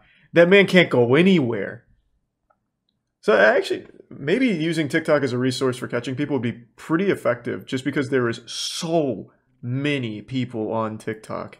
Benadryl is an over-the-counter drug that anyone of any age can buy. It's used to help relieve symptoms of hay fever, other allergies, and the common cold, as well as itchy skin due to insect bites. Teens began taking more than they were supposed to experience the high. Overdosing on Benadryl can lead to abnormal heart rhythms, hallucinations, seizures, and even death. So the typical dosage for Benadryl is 25 to 50 milligrams. These teens were taking 12 times more the expected amount and taking 300 to 500 milligrams. A teenager in Oklahoma died from this challenge and several other teens were hospitalized. An unthinkable tragedy. An Oklahoma teenager dies How is as a it result unthinkable? of the latest TikTok It's a challenge. Benadryl Is TikTok also blamed challenge. for the hospitalization of at least 3 teenagers in Texas earlier this year. While young people may... Now, I couldn't find any of these TikToks, probably because they were all taken down, but even if I did, I wouldn't be able to show you guys. If any of these trends come back, like try to make a comeback, please guys, don't let this happen. For the love of God, don't overdose on drugs and then record yourself and then end up getting hospitalized. It's one of the dumbest things you can do. It is definitely up there. The TikTok challenge that dares people to strangle themselves and escape. This challenge has been referred to as the Blackout Challenge, the game of choking, and speed dreaming. Even though this is public information, because this child is so young, I'm going to be referring to him as Junior. In June of this year, a young boy was found unresponsive in his room with a belt around his neck. This was also just in the last one. His family rushed him to the hospital where he was pronounced deceased. In an interview, Junior's family said, quote, "It wasn't until later on that we found out there was some type of video on TikTok letting kids know how to strangle yourself. But he's 7 years old, so how is he going to get out of it?" A spokesperson from TikTok has since said that the challenge has been banned from the platform. Junior's family encouraged parents to block various social media sites and educate themselves about what could be lurking behind their kid's screen. The effect of as a parent, TikTok's you have to know Blackout TikTok's not Challenge going to be far great for beyond them. the United States. In January of this year, Italian authorities launched an investigation into the death of a 10-year-old girl who participated in the challenge. The girl was discovered by her younger sister in the bathroom. Authorities then seized the young girl's phone. In an interview, the girl's family said, quote, "We didn't know she was participating in this game. We knew that she went on TikTok for dances, to look at videos. How could someone imagine this atrocity?" Italy's data protection agency even filed a lawsuit against TikTok in December of 2020. This lawsuit alleges a, quote, "lack of attention to the protection of minors," and it criticizes the ease in which young children could sign up and use the app. These are just 2 of the several kids that have passed away after participating in this dangerous TikTok trend. And this really begs the question, what dangerous TikTok challenge is going to trend next? And is TikTok even going to stop it in time, or is it going to take the lives of more kids? Yes. Zombie Woman is You want to know how you solve it? Unironically, YouTube had the solution. You have YouTube Kids, where you literally can't have anything but shit for kids. Then you have normal YouTube. And then they fucked it by just still allowing kids on normal YouTube anyway. So that's how you solve it. You have TikTok for kids, and you have a TikTok that kids cannot access. And the two never collide. That's how you also get rid of all your child predators. Easy. But then again, it's hard to well, you wouldn't know people's ages on TikTok for kids, I guess. I don't know how you'd enforce it. Right, we're prototyping right now in the lab. I'm still coming up with the solutions. Thanks to the resub Roston and the gift sub Mr. Asian. Require an ID to sign up. Yeah, but kids don't have an ID. What are they gonna give me? Their fucking Roblox username? Yeah, it'd be tough. How would you enforce it? A biometric scan? I don't know what the fuck you'd do. Social Security? That'd be good, because that solves two problems. Not many people want to give up their Social Security number, so then TikTok dies, and that's a net positive overall, too. So, yeah, I mean, I guess you could do SSN. Thanks to the resub.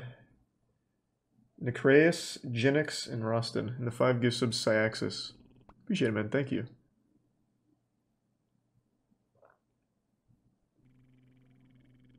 Stanley. In part 1, we spoke about a woman in Seattle, Washington who was clearly in distress. Many of you were telling me in the comments that the woman in the video is a woman by the name of Marilyn Stanley. At first, I thought so too, but after more research, these two cases are actually completely separate. These are not the same people. The Marilyn Stanley case took place in Kentucky in 2017, and she was not recorded by anyone. The story goes that this woman was in an abusive relationship with her then boyfriend, named Zachary. Throughout the relationship, he would beat her, and she didn't leave because he threatened to kill her if she tried. Eventually, she was over at his house, and out of nowhere, he punched her repeatedly in the face. She sobbed and said, "Why are you doing this?" And he said it was because of a Facebook post. She was tagged in a post by some random guy, and Zachary ended up seeing that. But the guy wasn't so random. Marilyn actually went to the park with her son and her female friend. That random guy just so happened to be a friend of her female friend, and he just came up saying hi, you know. I guess they ended up taking a group picture where then he tagged her. He dragged her to his bedroom and continued beating her. Then his pit bull came and bit half of Marilyn's ear off. She blacked out and woke up to Zachary smirking, and he said,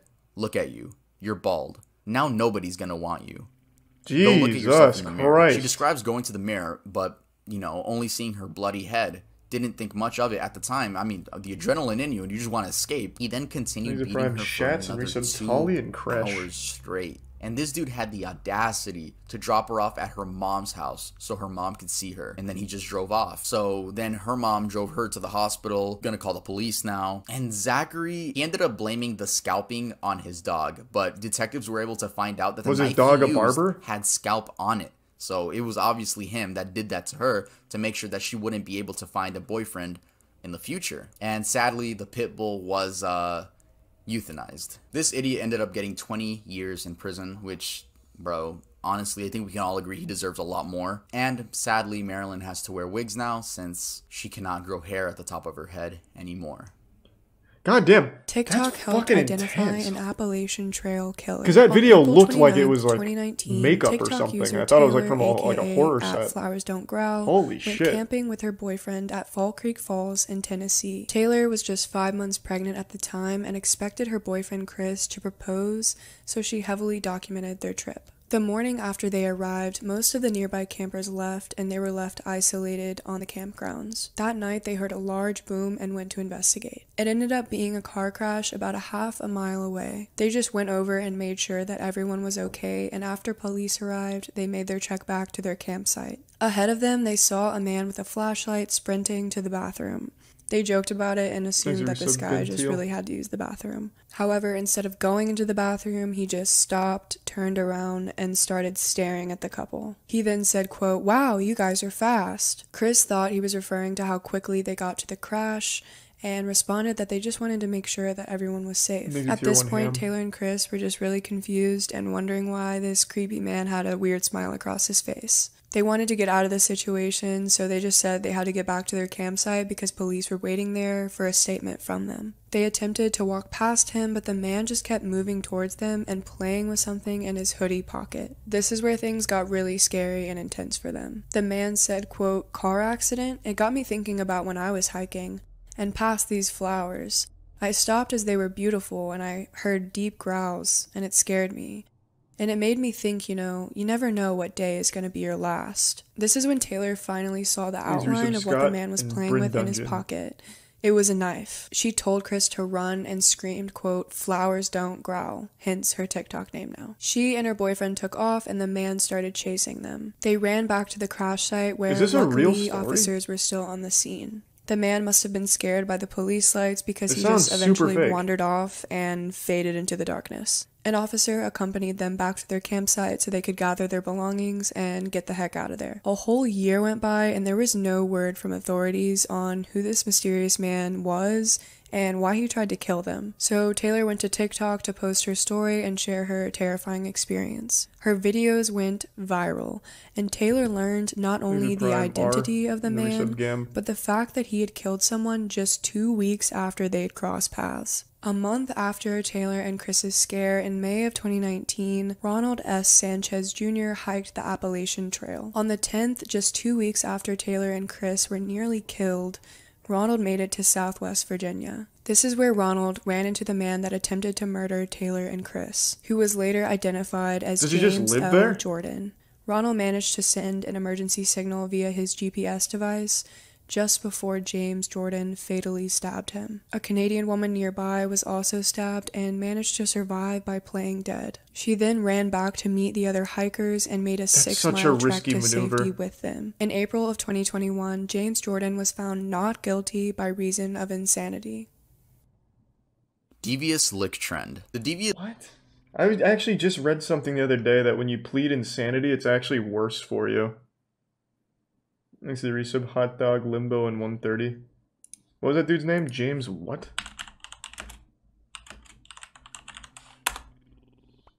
Oh, my fucking searches are all fucked up now. It's just putting bone trafficking at the end of everything I Google.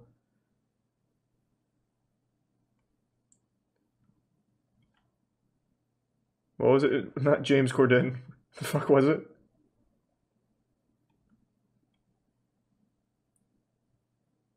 I was reading that, like, if you plead insane, it is significantly worse. Then you're just confined to a mental institution for, like, your entire life with no chance of parole or anything or some shit like that. James L. Jordan? Is that it? Oh, yeah.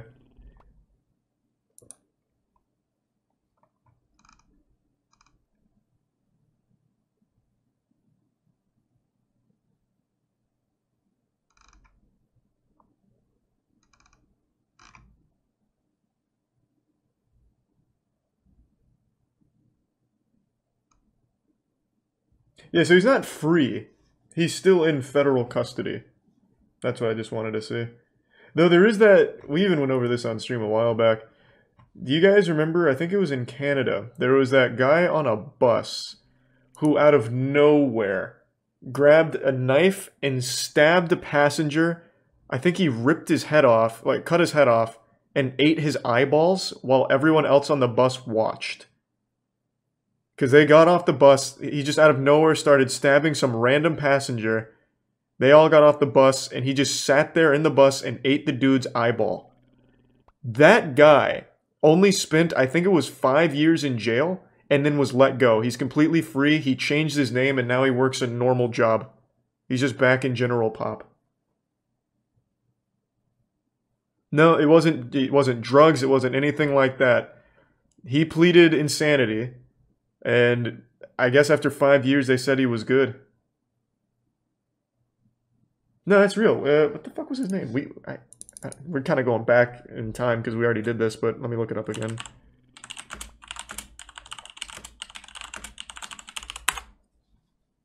The killing of Tim McLean. But who's the killer?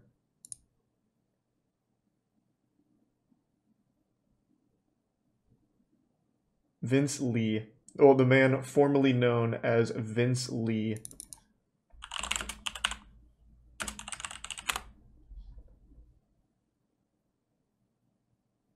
Vince Lee was found not criminally responsible in the killing of Tim McLean.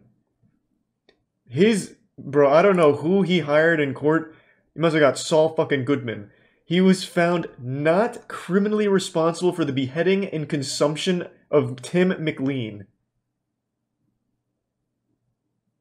So he was discharged in 2017 and changed his name, and he's back to business as usual.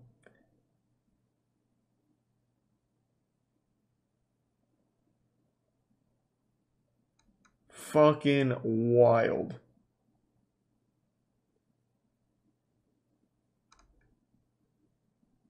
He spent 7 years, though. It was 7 years, not 5.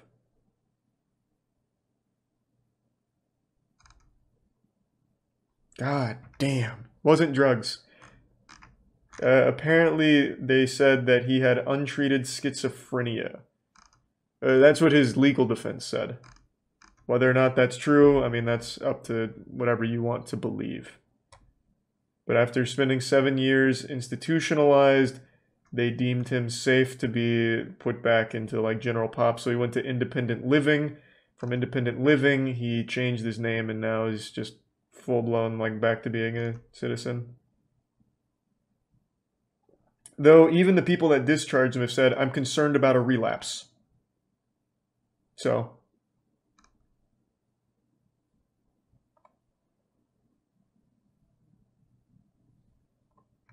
the man ate someone.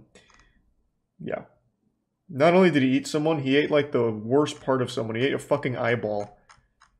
You know, like, push comes to shove, you and me, we're trapped on like a mountaintop, we're running out of food. The first thing I'm eating from you is not going to be your eyeball.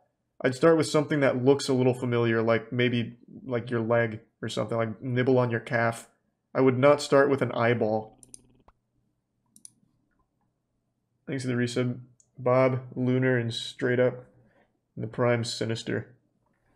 This lick trend is the most recent trend that I'm going to be talking about, and it's so recent in fact that it's happening as this video is going to be uploaded. In case you don't know, hitting a lick means robbing someone or robbing a certain place. Shout out to GTA for teaching me that. Basically, high schoolers are stealing things from their school, this one was trash, and posting it on TikTok like it's some sort of achievement. At first, they were stealing things like the clock in the classroom wall, calculators, expo markers, but as time went on, kids began stealing things of way more value. Why? For shock humor and TikTok likes. They have stolen things like water fountains, fire extinguishers, bathroom mirrors, security cameras, hand sanitizer dispensers, toilets, and so much more. Not only this, but kids began like just basically destroying the inside of their bathrooms, just making it a living hell for all of the staff and janitors. This trend has actually forced schools to remove the bathroom doors, go on lockdown, make announcements, and overall just super glue everything to their facilities. It's fucking dumb. I'm just kidding. That last part was a joke. They don't have to super glue. I don't know how vandalizing and committing theft is a trend now, and especially the fact that you snitch on yourself when you post about it. You know, we only have 3 months left in 2021, and I won't be surprised if there's one more stupid trend just squeezed in there. Maybe even 2. But I won't be surprised if we get one more stupid trend by the time this year ends. TikTok user Frey Todoroki. A Brazilian TikToker who goes by Freya conspired with 2 friends to kill a girl. I'm really sorry if I slaughter the pronunciation of any of these names in this story. 19-year-old Raíssa Borges wanted to know if she was a psychopath. To test this theory, she conspired with 18-year-old Freya and 22-year-old Jefferson to kill a petite person that couldn't fight back. They made a list of 3 possible victims, eventually settling on 18-year-old Ariane Laureano. That's what they decided to test. On August 24th, their the group invited nature Ariane into the woods to hang out. Ariane texted her mom that she was hanging out with friends and she'd be coming home shortly. However, Ariane never returned home and her mother never saw her alive again. The group planned the murder in great detail beforehand. They decided that after they were all in the car, they would start playing a specific song about murder. During the song, one of the teens then snapped their fingers, and that was the cue for Raíssa to attack Ariane. Raíssa then started to strangle Ariane, but ultimately couldn't kill her alone. That's when Freya and Jefferson joined in. As Ariane passed out, they stabbed her 3 times to make sure that she was gone. The group then disposed of her body in the woods and fled. Ariane's body was discovered a week later on the 31st after reports of a foul odor came to authorities. On September 16th, authorities arrested Raíssa, Freya, and Jefferson, and this case is still ongoing. Hopefully it ends with if you guys life enjoyed in prison. The video, make sure to leave a like, and if you're not subscribed, if you want to know if you're a psychopath, just do what normal people do. See if you like Overwatch. Also, don't forget to subscribe to Cam. She makes amazing content, and I'm sure if you guys enjoy my videos, you're gonna love her videos. Make sure to go check out her link. I never heard of that story. And also shout out to Papa Gut for educating me on the Gemini and Daniel Larson situations. And as for the Iceberg videos, I am gonna continue making them, but I don't want my channel to be an Iceberg channel. So you guys, I hope you guys can watch my cartoon episodes that traumatize children. I make morbid videos. I say it every time, but I want you guys to realize that and just don't subscribe to me because Iceberg guy. That was good though. Those were good icebergs. I had heard of a decent bit of them, but not a ton. Especially not that last one. I feel like that one would have been bigger news. Maybe it was and I missed.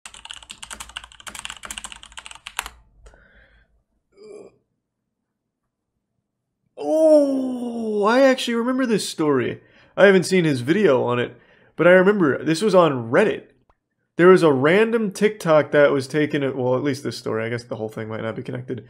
A random TikTok taken of a girl with like a black eye and shit. And then Redditors actually were the ones that maybe potentially connected her to a missing persons case.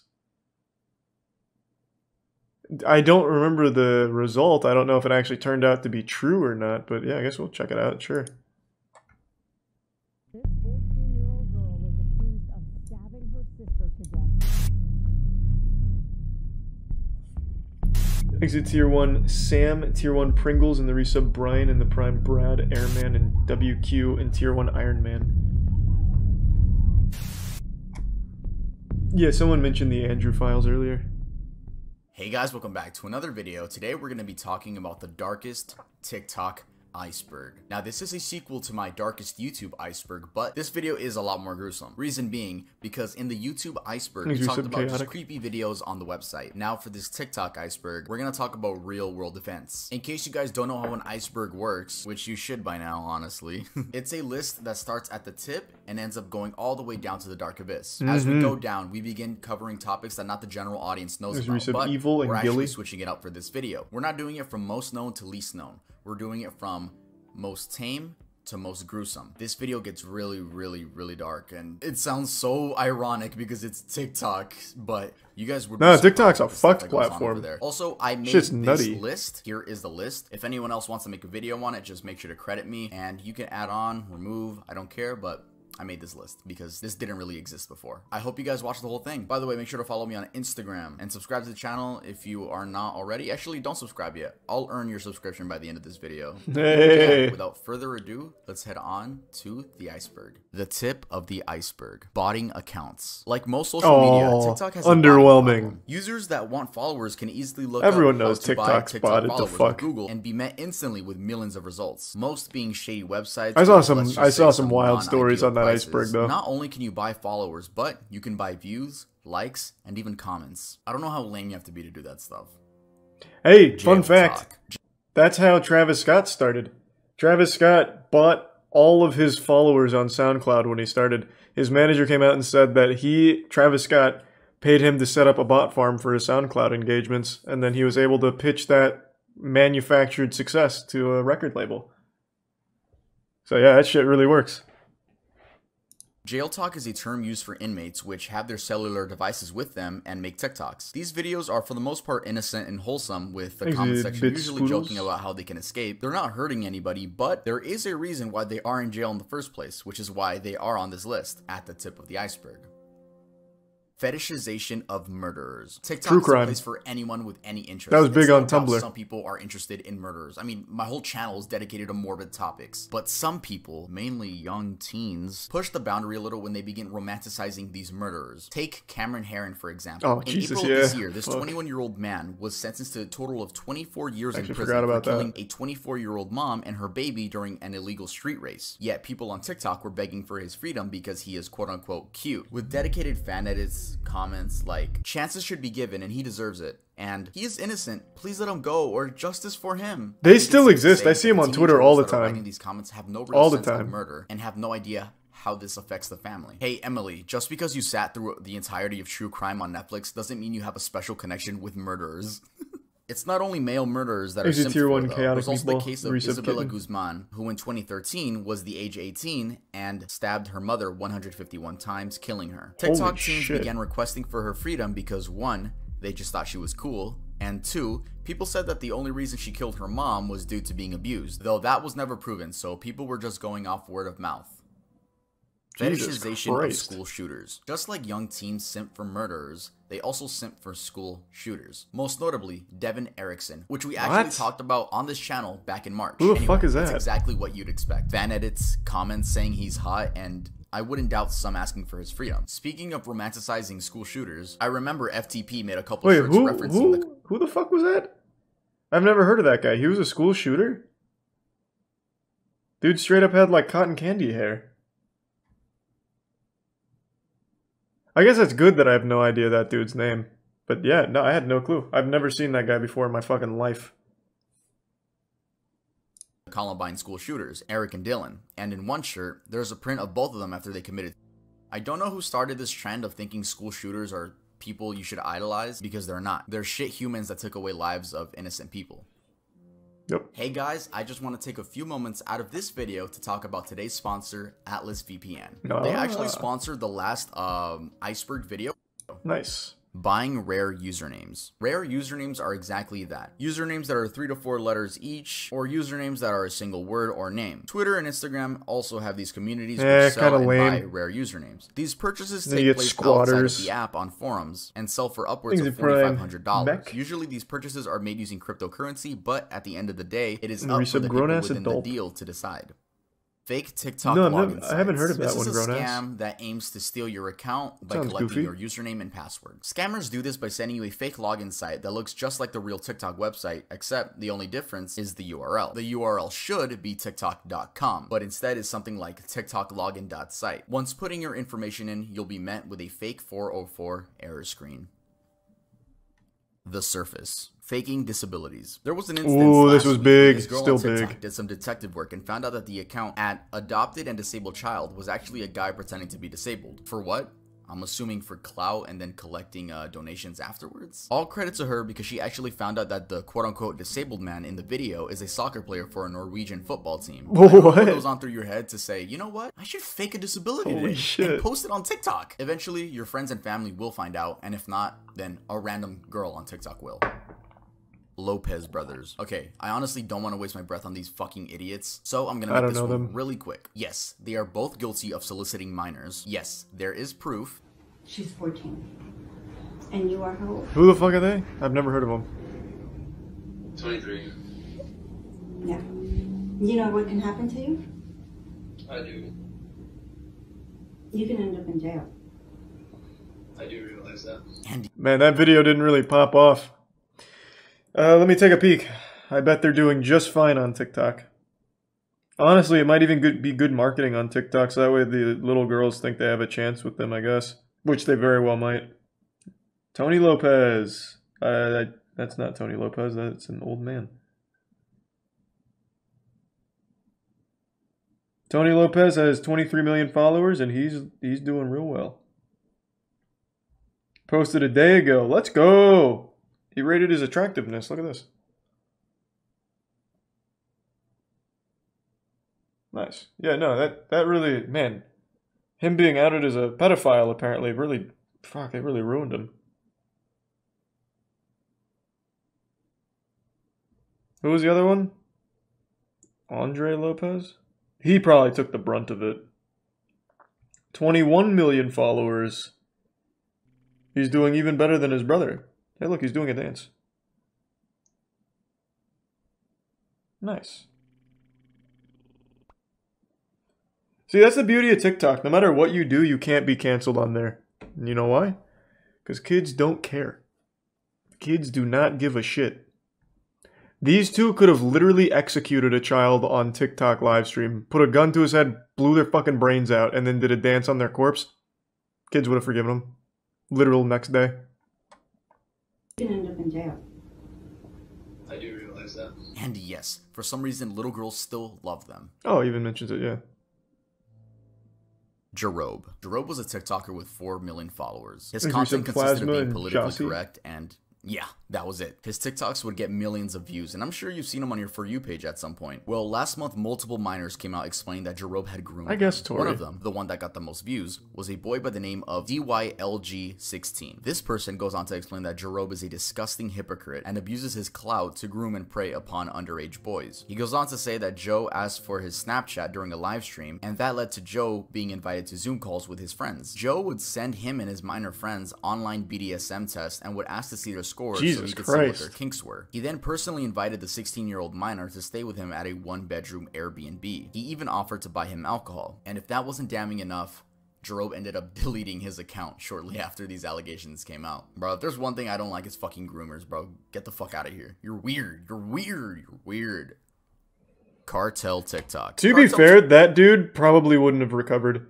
I think you're probably right. The people that are fine and uncancelable on TikTok are like the dudes that are decent looking. This guy stood no chance. This guy was fucked the second he got outed as a child groomer. But yeah, the other ones are doing just fine for literally being outed by multiple people for preying on minors. Weird.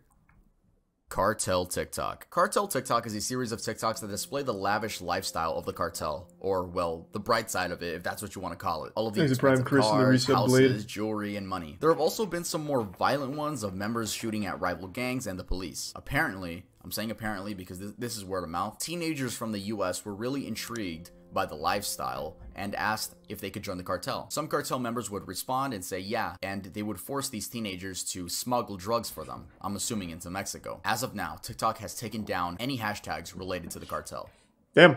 What a good way of recruiting. Woman. Zombie Woman is the nickname given to a woman in distress recorded from a neighbor earlier this year in May in Seattle, Washington. Now, I've tried researching what actually is the story behind this video, but there isn't really a solid story. So, I'm just going to read you guys some popular theories. The first theory is that this woman is a victim of domestic abuse due to dyeing her hair pink and her boyfriend not liking it. Also forgot to mention that in that same theory, the boyfriend allegedly ripped her hair out due to not liking the pink. That's the most I could find for that one. The second theory is probably that this woman is just on some type of heavy drug like bath salts. The third theory is that this woman is a victim of human trafficking and she had escaped her abuse. That is possible. Someone said that she was holding a pseudo baby to cope with her real baby being killed. Again, these are just theories.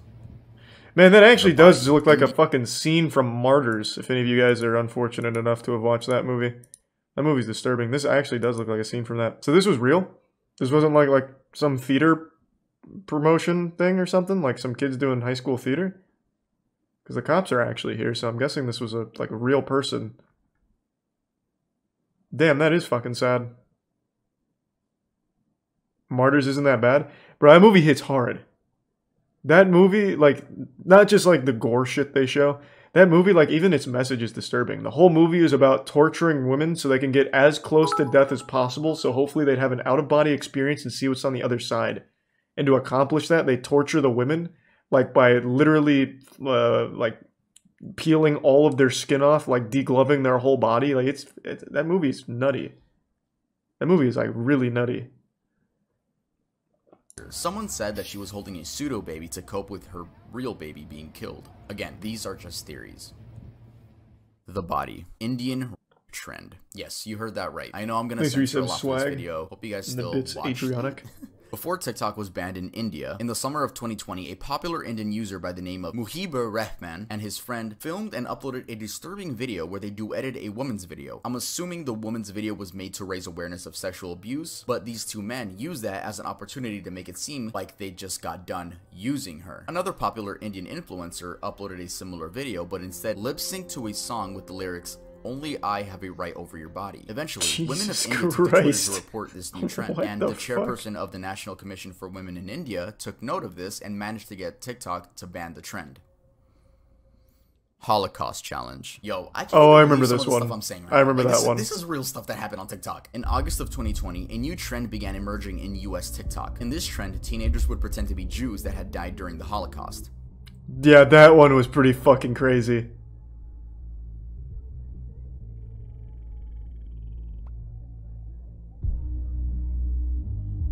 Diane Saltzman, the director. One thing I always found pretty interesting about this is what is the thought process here?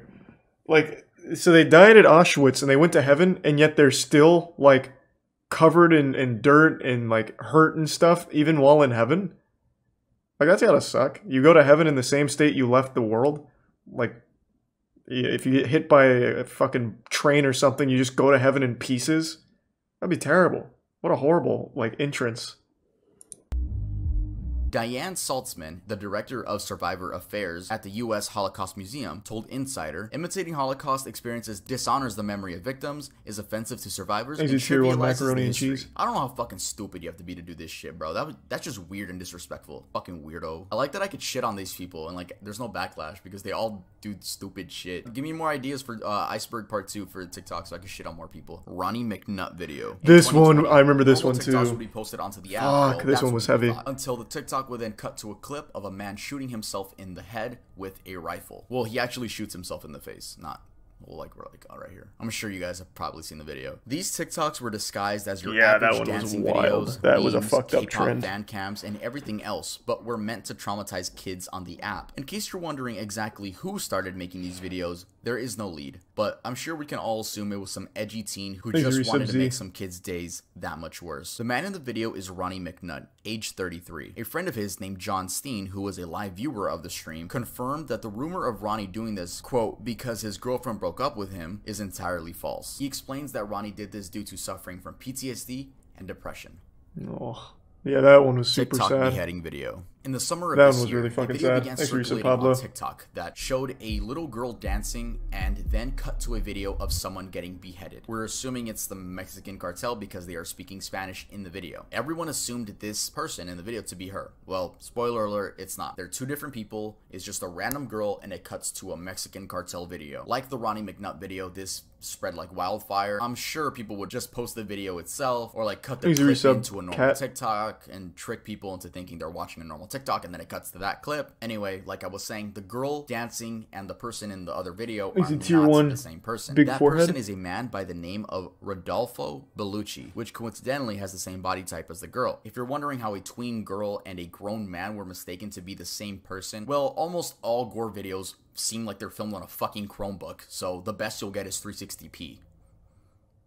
Abyss, Cassie Compton. In January of 2021, this one I remember from video Reddit. Posted on TikTok went viral due to showing a woman sitting in the backseat of a car with a black man sitting next to her. She had two black eyes and was slumped over staring at the camera, almost silently pleading for help. People compared this woman to Cassie Compton, a 15-year-old who disappeared from her home in Stuttgart, Arkansas on September 14th of 2014. Though, these were later found out to be two completely different people, and it wasn't the right? video was confirmed by family to be Haley Grace Phillips. She had been reported missing by a family member who saw the video. It was right, though. On her own account, had just left home due to a falling out with her father. So, you know, she didn't think she was missing. She just, like, left home. She went on to host a few Instagram live streams where in the first one she says, "I don't know who this Cassie bitch is," which already gave her a negative look. And when asked about the black eyes, she explains that she had been jumped and robbed by two women when leaving the store. And the men in the car were friends of hers helping her track down the attackers. Many were still skeptical to if she was telling the truth or if her abusers were telling her. So Reddit was almost right. Though we have no idea what the actual truth is because she disabled her account and never gave the public any more details. Austin 13. Austin Morosky was a TikToker with many followers who was accused of raping his 5-year-old sister. Yup, you heard that right. So basically, there is no hard evidence that I could find to this case. It's all just word of mouth from people that went to high school with him. So the story goes that he allegedly raped his little sister of 5 years old when he was 9, and then was sent off to a juvenile detention center during high school. Yes, during high school, which is already weird as part of the story because to enter juvie, there's not like an age limit. You could be 6 and be in juvie, so theoretically he should have gone to juvie right when he did it, not during high school. Or maybe the story is that the information got leaked while he was in high school. But again, this is all word of mouth. Anyway, people on TikTok started rushing to spread awareness about this guy. He eventually ended up releasing an apology. Hey everybody, my name's Austin Morosky, and the reason I'm making this TikTok is to educate my followers, friends, and family. Regardless of the lack of knowledge, this... He's reading it like a report. report. I, as a TikToker and a man, will continue to make my fans happy and entertained. I just want my true supporters to know that if you happen to get in the same scenario like myself, don't beat yourself up. Let this be a lesson to my followers and whoever's watching that words will and can affect someone's life along with the cyberbullying. Which, by the way, is one of the worst apology videos I've seen. What? It's right up there with James Charles and David Dobrik. You'd expect him to be like, "No, I did not rape my sister," or "Yes, guys, I did." Holy but shit. He just dodges the question. He acknowledges nothing. He tells his supporters that words can affect you and to keep your head up during hard times. He victimizes himself. I'm assuming this is why people think he's 100% guilty. Though we'll never really know because those juvenile records aren't available to the public since they're minors. What Lady the fuck? Cat Killer. Wait, what the fuck? That was actually like his response? I imagine he's doing just fine on TikTok. He probably didn't even need to do that for his TikTok followers. They don't give a fuck. What was his name? Austin 13?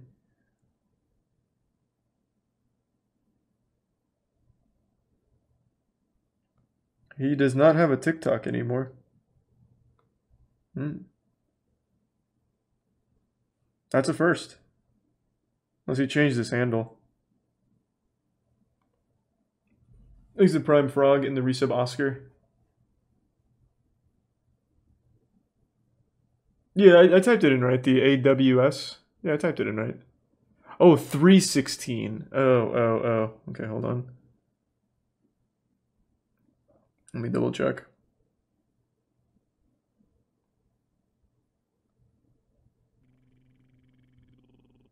No, still not. And it was Austin 13. Man, fuck you guys making me think I was wrong. Thanks to resub Avy. Yeah, it looks like you got banned.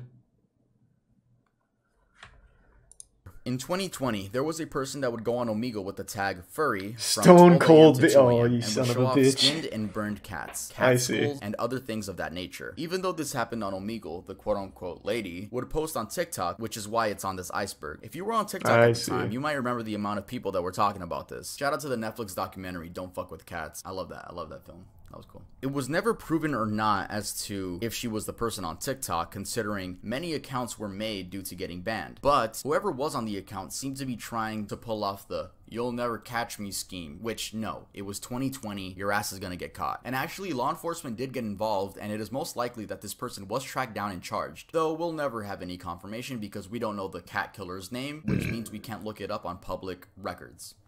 I vaguely remember that. I didn't see the documentary, One of the though. most recent situations from this entire iceberg is the case of Bethany Martin and her minor friend. On July 28th in San Antonio, Texas, this girl and her friend saw someone hanging from the railing of a drainage ditch. The 25-year-old man had just committed suicide, and instead of calling the police, well, one of the teens filmed the other one stealing his necklace. Yes, removing it from his lifeless body. To make matters even worse, they filmed it and posted it on Snapchat. Full-blown Logan I have Paul. no idea how stupid you have to be to film yourself committing a crime. I mean, because if you think about it, they could have gotten away with it, and I'm not condoning them getting away with it. But seriously, how stupid, like, just don't film Holy it. Again, shit. I'm not condoning what they did. Good that they got caught. I'm glad they were idiots and filmed it. But like, bro, y'all are stupid. When asked by the police why she stole the necklace, she says that it matched her fashion style. Honestly, I didn't expect any better That's a reasoning good from point, this girl. actually. The police returned the jewelry to the family. Bethany was arrested and charged with theft of a corpse. Her bond was set to $2,000, and she has since been released from jail. The minor was also charged with the same thing. Thanks to Prime Reginald. How are they doing on TikTok? What was her name? What was it? Bethany what? Yeah, I'm sure if I type in how many people are actually fucking named Bethany in 2022, I'm sure it'll come up. Let's see.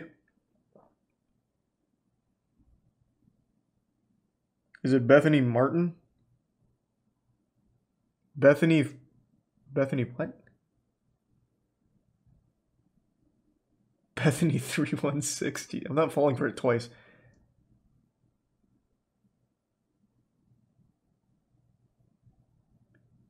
Okay, I guess it's this one then.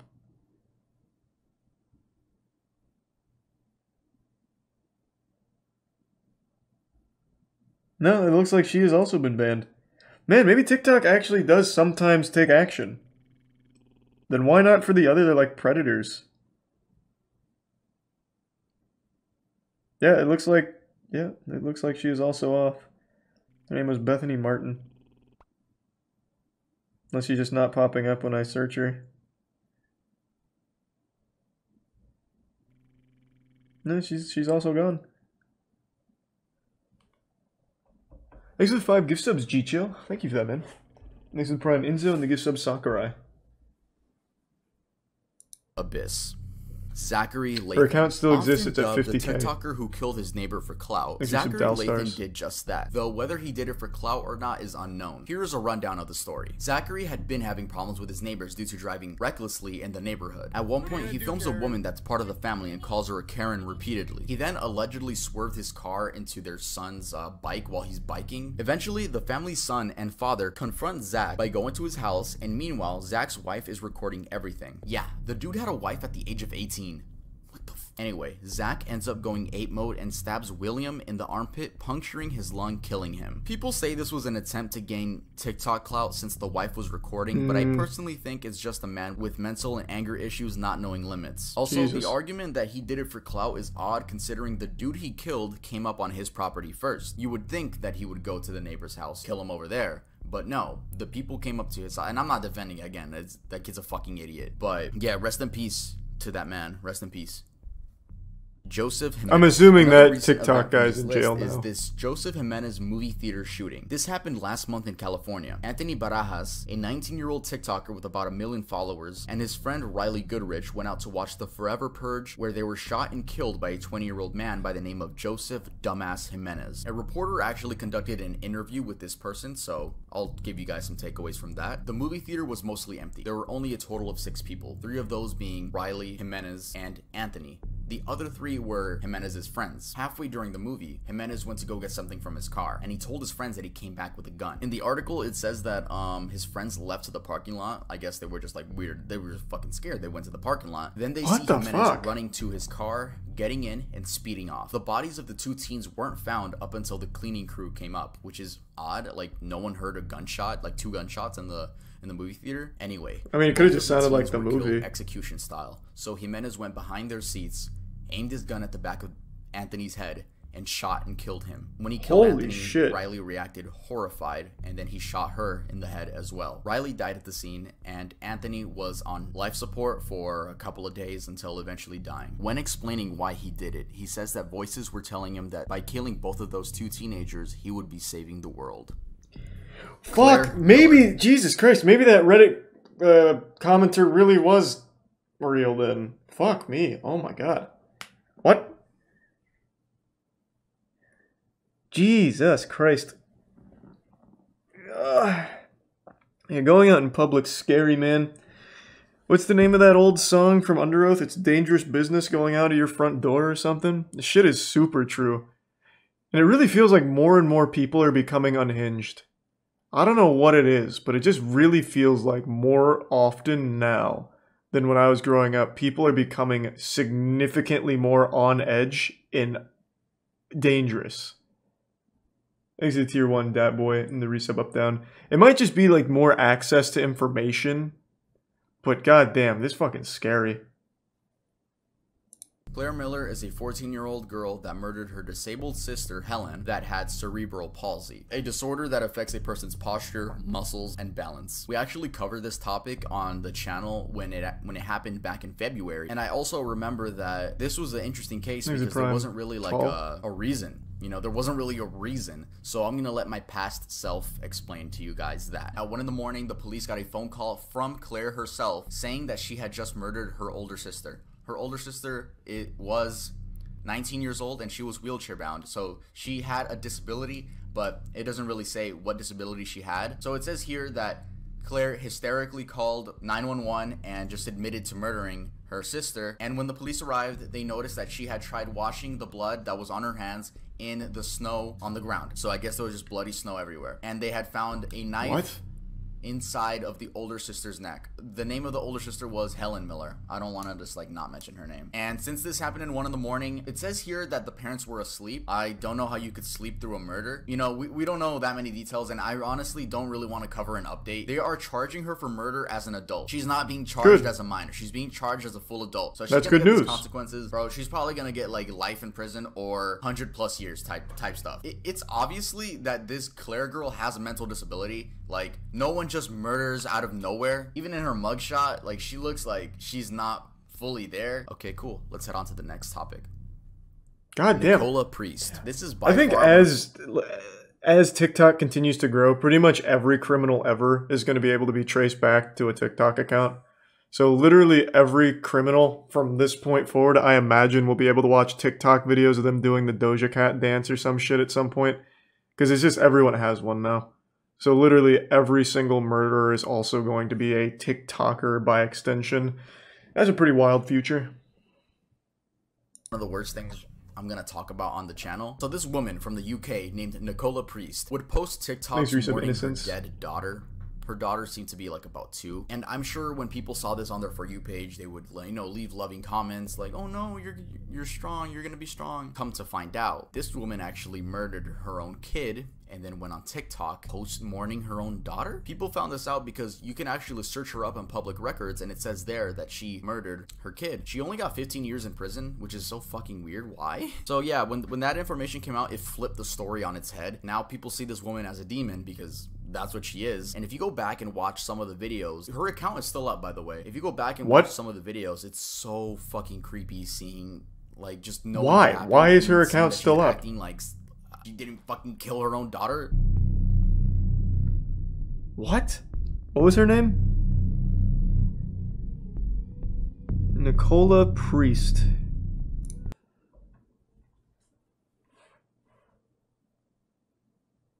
Let's see. How is she doing? No, it's down now. Okay, so it must have been up in August. It is down now. That's good news.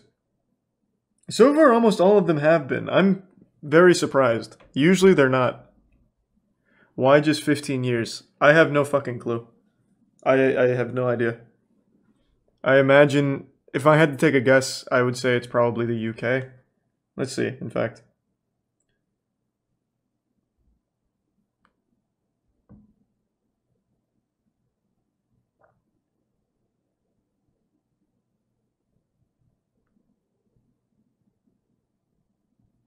Mom who killed 3-year-old for interrupting her having sex posts...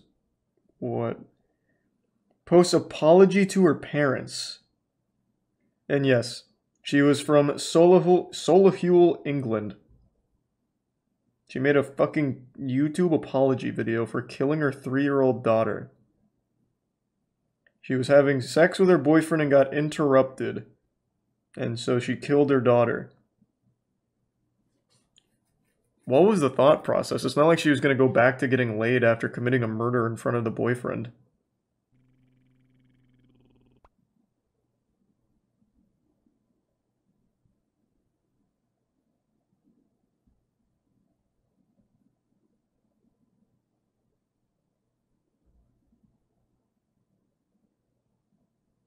Oh shit, the boyfriend is also implicated in this. The vomiting was the result of the severe beating you were both responsible for inflicting on her. No doubt you irritated by her crying, asking to be let out. It interrupted the two of you when you wanted to have sex. You lost your temper and you were joint participants in the assault. Holy shit. And they got 15 years. It's a fucking joke, man. That's a fucking joke. Thanks for resub, Justinian.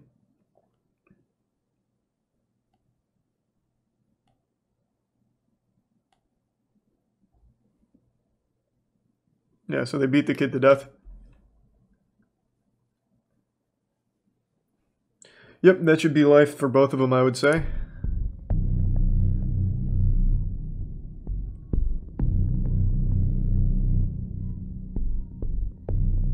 And what's even wilder, she used it for clout on TikTok. On TikTok, whether it be creeps paying little girls to message them, or little girls going out of their way to show off their queefing skills.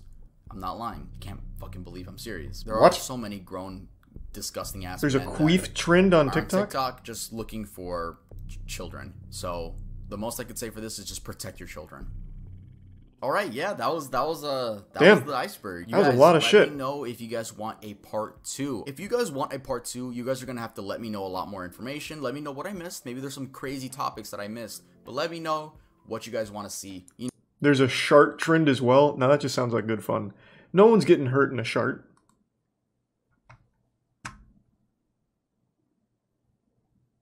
Damn. Yeah, that was a lot of shit I'd never even heard of. Thanks to the Prime Chicken Lay. Watch part 2. Maybe a different day. Let's save it. And there's a part 3. Jesus Christ. We'll save them. Give us something to plan for next one.